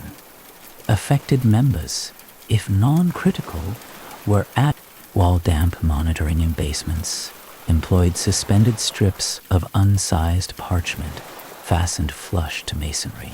Curling or translucent tide marks provided visual record of capillary rise intensity through seasons, informing decisions to cut shallow efflorescent salt crystals, nitrates, chlorides, brushed from lower interior walls after winter stabling cycles, reduced chemical attack on lime wash, origin traced to urine-laden stable floors where dissolved salts migrated into adjacent courses, prompting interior smoke, blackening thickness on whole timbers, served as chronological palimpsest layer, density sometimes used informally to estimate years since last major roof replacement, so a partial plain whitewashing renewal on interior and exterior faces, often at roughly a decade cadence. Reinstated reflective protection. Additives such as casein or tallow yielded marginal water. Pale matte glow lingers gently in imagination. Tiled hearth surrounds, added later in some keeps, replaced earlier open stone flags to confine spark scatter. Square earthenware tiles set in a lime clay bed allowed local substitution of garderobe chute scaling. Accumulated mineral crusting necessitated periodic scrapping. Using hooked iron tools, failure to maintain could reduce aperture and create backsplash. So waste soak pits associated with chutes underwent microbial maturation, producing semi-stable humic layers. After extraction cycles, fresh straw and leaf-litter starter layers were introduced to re-establish aerobic decomposition. Well, water quality tests relied on sensory proxies, clarity, taste, smell, and simple floating oil drop observation, indicating surface film contamination. Persistent organic taint cistern maintenance involved yearly silt dredging with long-handled scoops. Analysis by touch of sediment grain coarseness guided adjustment of roof lead washing frequency, because metallic particulates or soot accumulation reflected upstream runoff. Kitchen fluor creosote management improved after introduction of multi-part iron dampers, enabling controlled burn rates. Scheduled high temperature sweeping burns combusted deposits, reducing chimney fire risk and prolonging mortar integrity. Pest management expanded with cats kept for rodent suppression in granaries. Written allowances sometimes include milk ration notations for favored mousers, embedding animal upkeep into provisioning ledgers as a protection expense, rather than mere grain storage retrofits installed raised timber grids under sacks, producing an air plenum deterring mold. Addition of small vent slits louvered high in vault spandrels boosted convection, reducing relative humidity peaks. Lighting evolution saw iron cressets replaced or supplemented by wall-mounted bracket candlesticks with drip pans, conserving wax and protecting plaster from persistent oily soot streaks that otherwise demanded frequent cosmetic lime wash touch-ups. After early centuries, imported glass with improved translucency replaced earlier pitted domestic panes. Retrofits required partial stone mullion recutting to enlarge rebate depth for thicker glazing while maintaining interior privacy. Augmentation. Introduced double door.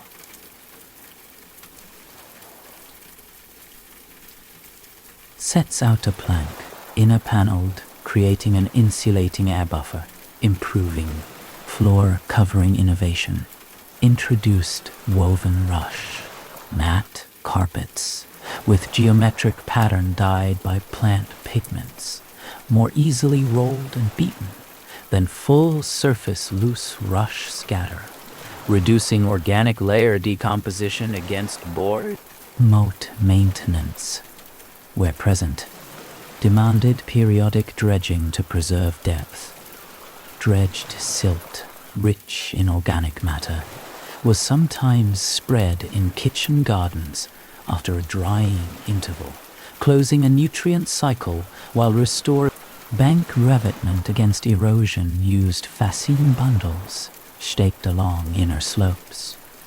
As these decayed, root mass from interplanted willow cuttings consolidated the earth, gradually converting temporary woven solution into living structure. Soft rustle of slender leaves stirs briefly. Wind-driven rain infiltration at Merlon. Joints encouraged later insertion of tile, creasing, overlapping, flat tiles bedded in mortar. Just defensive artillery emergence, hand cannon, early bombards, drove addition of low earthen talus banks against inner faces of some thin earlier curtain sections. Mass of packed earth, absorbing kinetic impact better than brittle, unmasked masonry.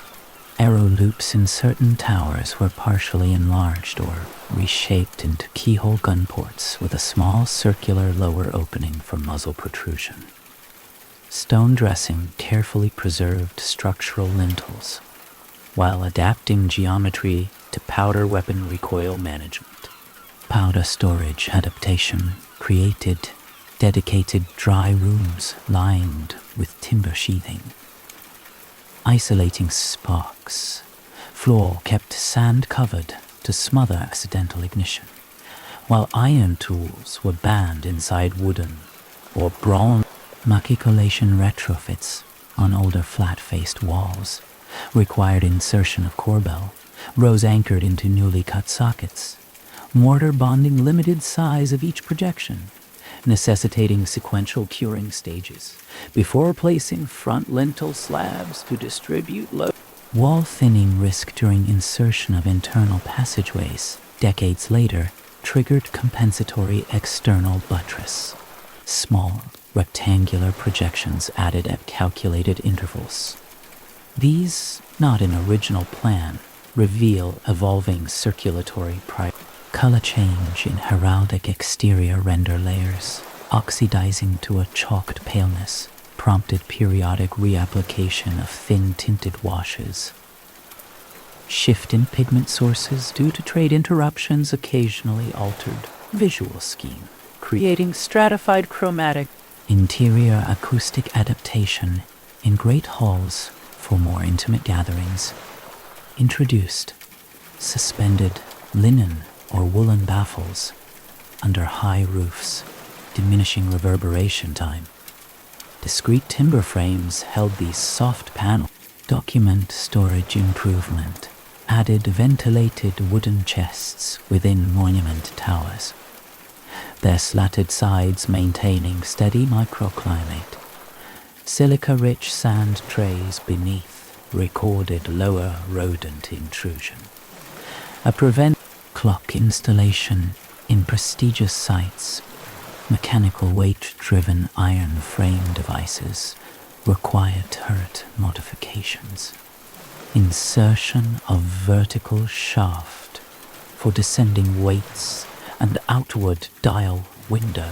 Vegetation control along exterior faces targeted ivy removal because rootlets pried mortar. Removal proceeded in staged severing at base and crown, allowing leaves to die in place and detach gradually rather than aggressive yanking that risks stone.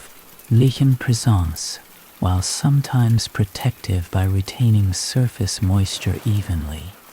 In salt-laden sea air zones, trapped chlorides, selective scraping on maritime castles, balanced aesthetic age patina, fire safety retrofits inserted stone, vaulting over previously timber-sealed passages, particularly after notable urban conflagrations raised awareness. Sequential bay replacement allowed continued access while lowering future flame. Window security in a gunpowder context introduced iron shutters, lined with felt to damp muzzle flash visibility at night. Hinges set in lead-lined recesses reduced risk of thermal warping igniting adjacent timber lintels. Drainage evolution saw insertion of ceramic or stoneware downpipe sections, replacing hollowed oak to reduce internal biofilm accumulation. Couplings with simple collar joints facilitated segment replacement. Human waste management improvements experimented with addition of lime dosing chutes, narrow vertical shafts enabling periodic sprinkling of powdered lime into main latrine pits, reducing insect breeding and raiding. Beacon platform installations atop certain towers provided signal integration into broader warning networks. Iron fire basket supports anchored by clamp cramps required periodic heat, distortion hammering back to shape. Armory storage humidity, stabilization placed charcoal trays, and periodically renewed quicklime boxes to absorb moisture.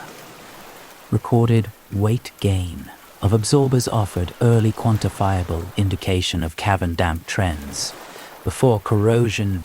Interior domestic modernization added lower glazed transoms above heavy door leaves to admit winter light while minimizing drafts.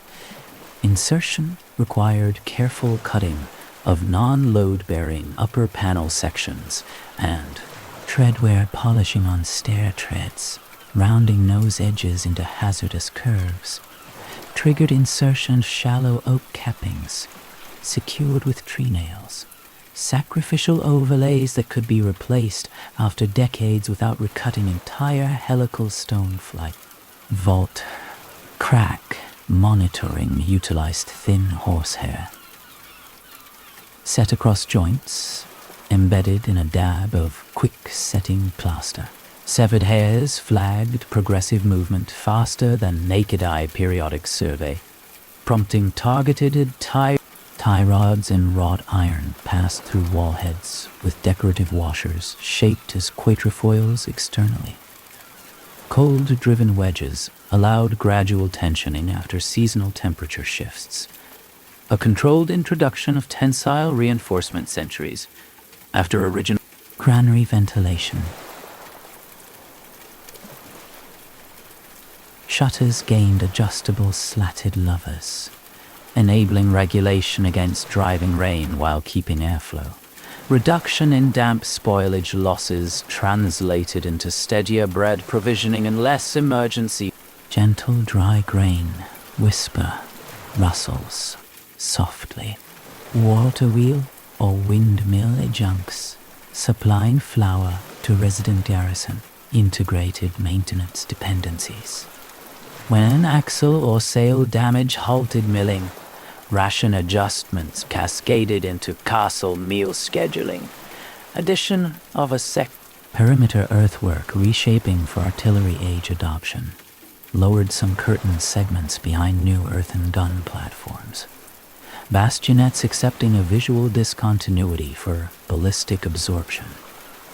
Earthen mass demanded grass turfing quickly to bind surface and reduce. Lightning protection experiments, early iron rods with ground chains, began tentatively in later centuries.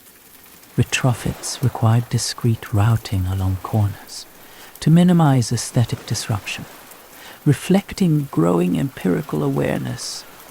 Heraldic glass panel replacement cycles tracked political allegiance shifts, removed coats of arms sometimes carefully stored rather than smashed, preserving a layered genealogical narrative accessible to later antiquarian curiosity.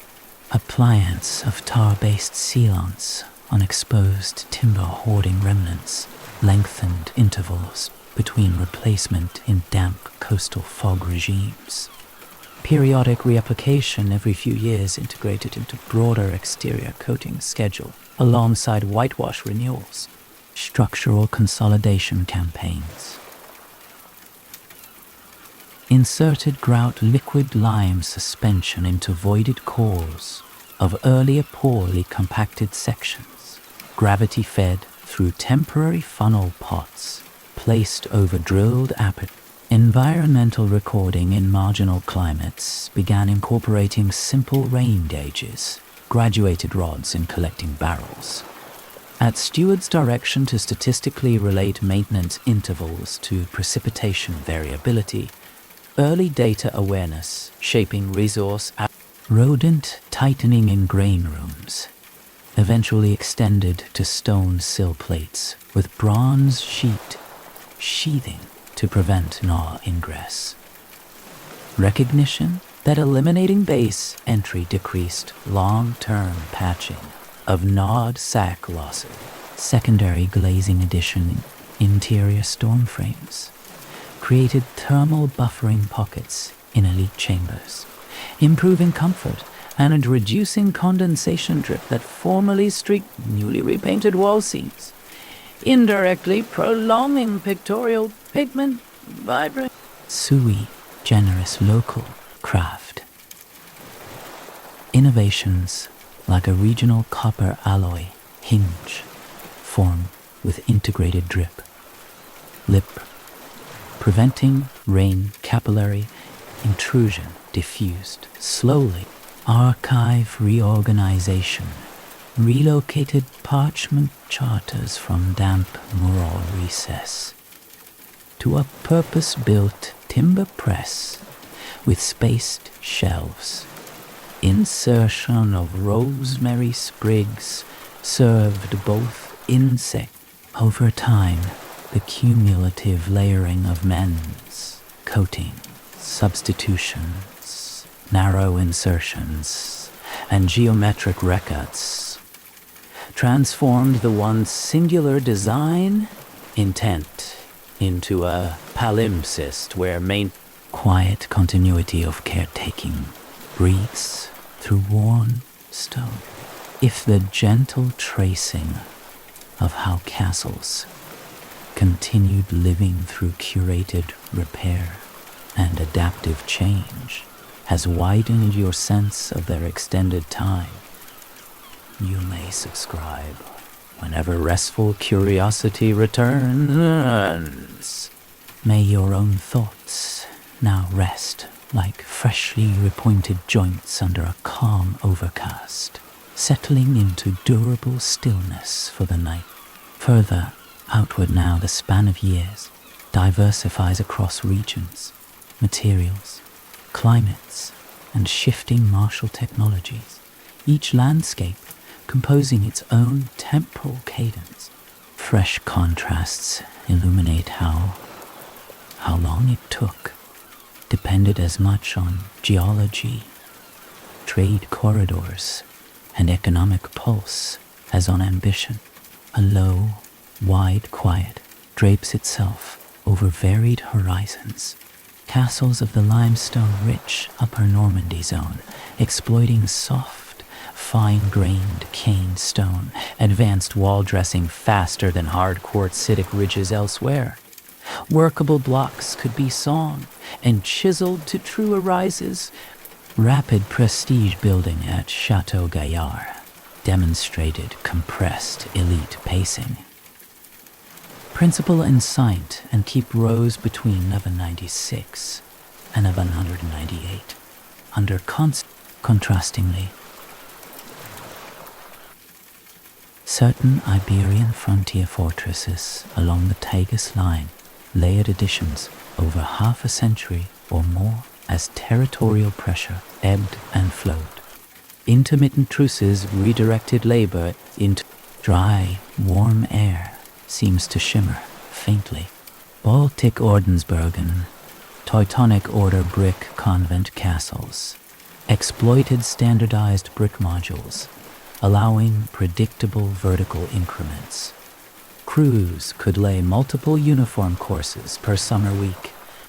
Brick production, cycles in Prussian play, flats, required weather windows for open-air drying stages of several days without prolonged rain. Scheduling risk management include hard basalt dressing in certain Levantine Crusader works slowed decorative refinement. Masons sometimes left quarry-rich faces only roughly tooled on secondary elevations, deferring finer bush hammering indefinitely. Craque des Chevaliers supply resilience rested on large cistern capacity and terraced storage granaries, enabling protracted defensive posture. Provisioning infrastructure construction, vaulted grain hall, cool subterranean stillness. Brushes thaw, seasonal East Mediterranean lime, slaking benefited from warmer average temperatures, accelerating carbonation compared to cooler Atlantic climates. This thermal advantage modestly shortened safe intervals between transalpine winter closure in high alpine passes, constrained movement of specialized iron to northern Italian export markets. Fortresses north of these routes experienced procurement delays each late autumn, stretching interior water castle foundations in marshy low countries required driven timber piling grids. Sequential hammering lines advanced slowly, dozens of piles per day, before masonry commencement, front-loading months of substruction, piling stock preparation, debarking and soaking to reduce early rot, introduced conditioning periods of weeks. So advanced forestry planning preceded visible wall footings by a season, lengthening perceived gestation phase before observers noted upward progress. Faint, moist reed scent lingers. Later 14th, 15th century English fortified manor houses, emphasizing comfort over massive keeps, completed habitable suites sooner by distributing moderate defensive features, gatehouse, moats, crenellated walls. Transition from massive central keeps to peripheral towered curtain plans. Diffused structural load, allowing concurrent erection of multiple medium-height towers.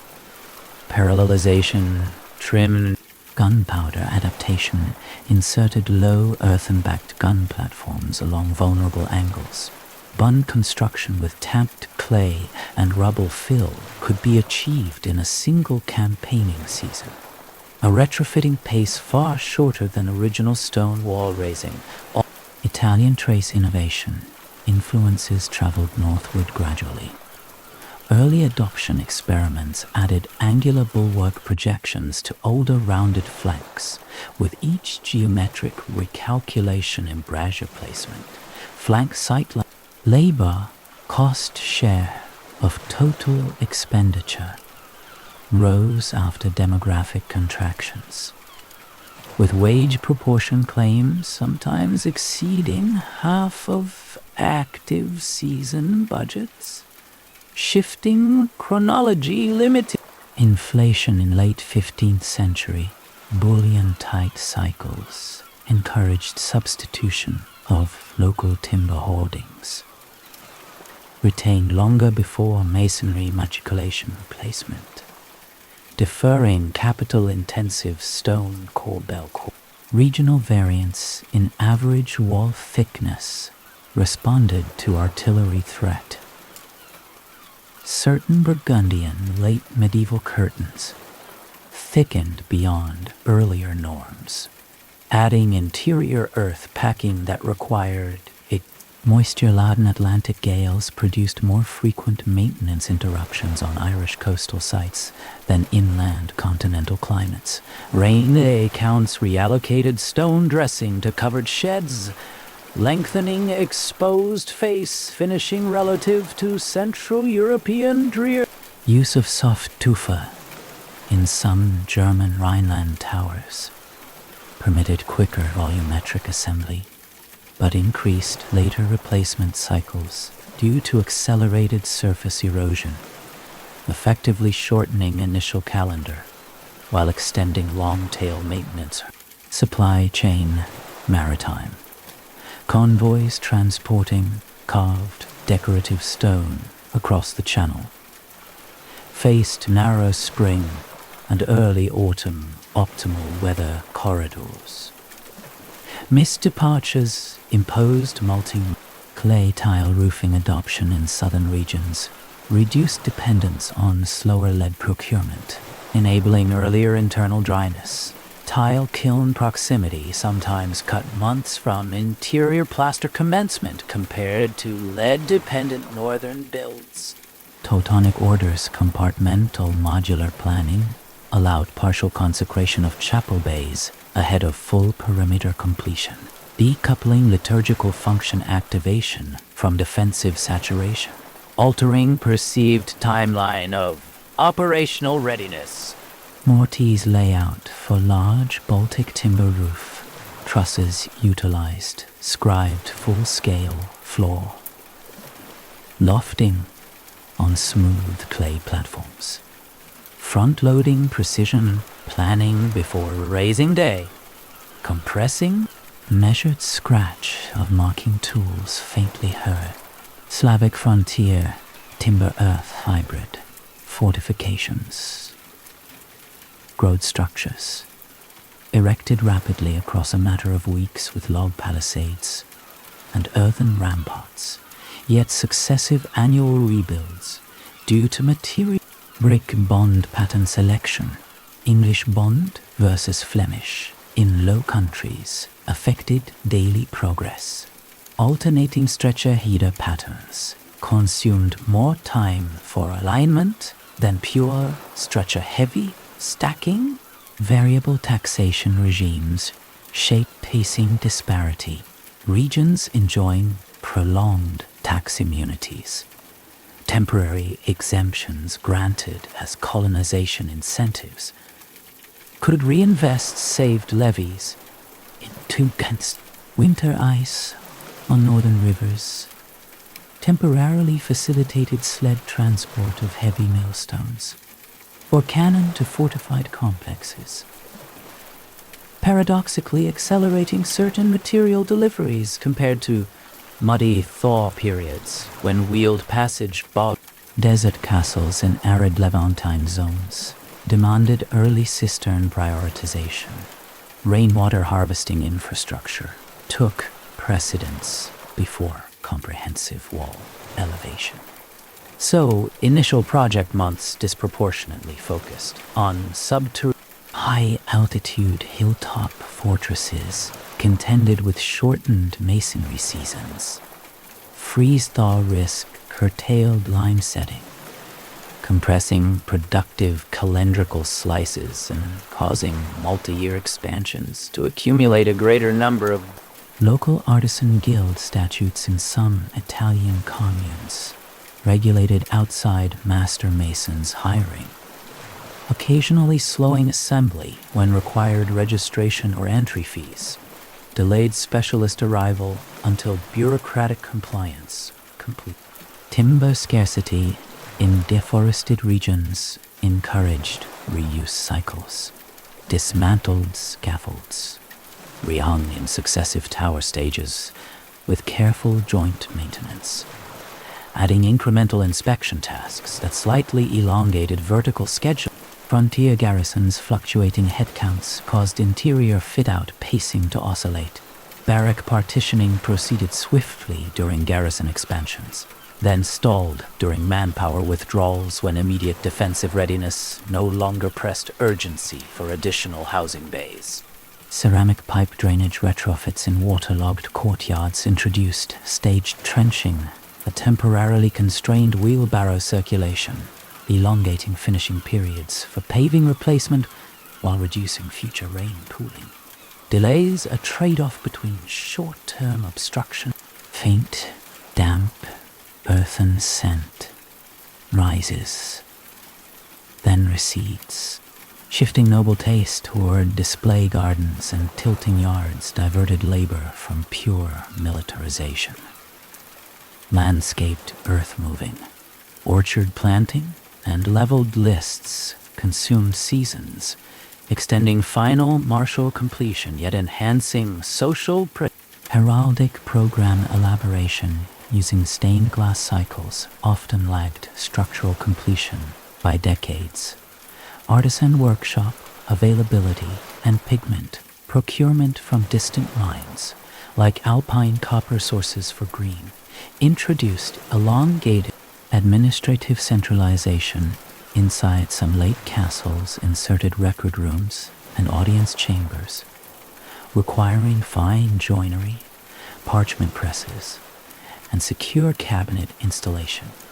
Documentation infrastructure build-out quietly extended in conversion of selected older keeps into prisons or treasuries, required insertion of iron grill floors and barred window retrofits. Forging and anchor drilling operations introduced a new chapter of interior chronology. Local seismic disturbances in certain Apennine foothill sites imposed reinforcement pauses. Cracked barrel vault crowns were buttressed with external relieving arches before vertical additions resumed, injecting geologic constraint time into architectural sequence. Transitional artillery embrasure experimentation used stepped splay profiles adjusting after early smoke accumulation observations.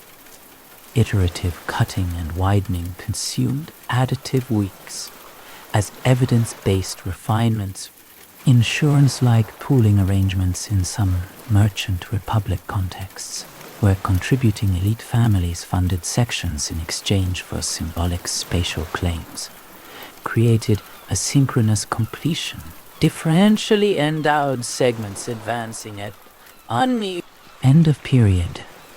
Decline in commissioning of large new stone castles in Western Europe, correlated with investment redirection into artillery forts and representative palatial residences.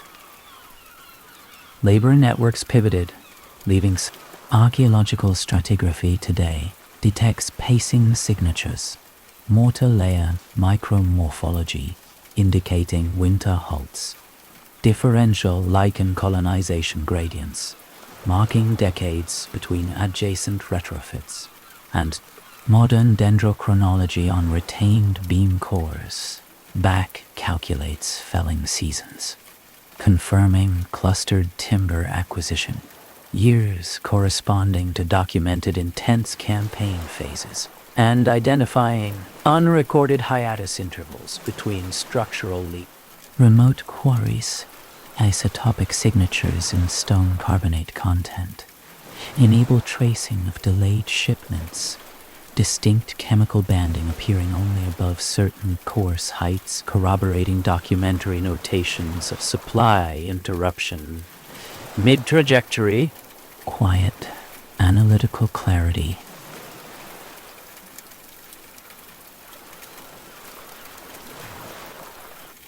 Settle softly. Across these diverse geographies, the measure, how long dissolves into layered, climate-tuned, material-bound, economically modulated tempo, no single clock, but interlocking local chronometers of stone soft. If this widening of spatial and material rhythms has gently enriched the sense of castle time, you may subscribe whenever such calm curiosity returns. May your thoughts now range like evening mist across varied landscapes, slowing, thinning, and finally resting in unbounded quiet.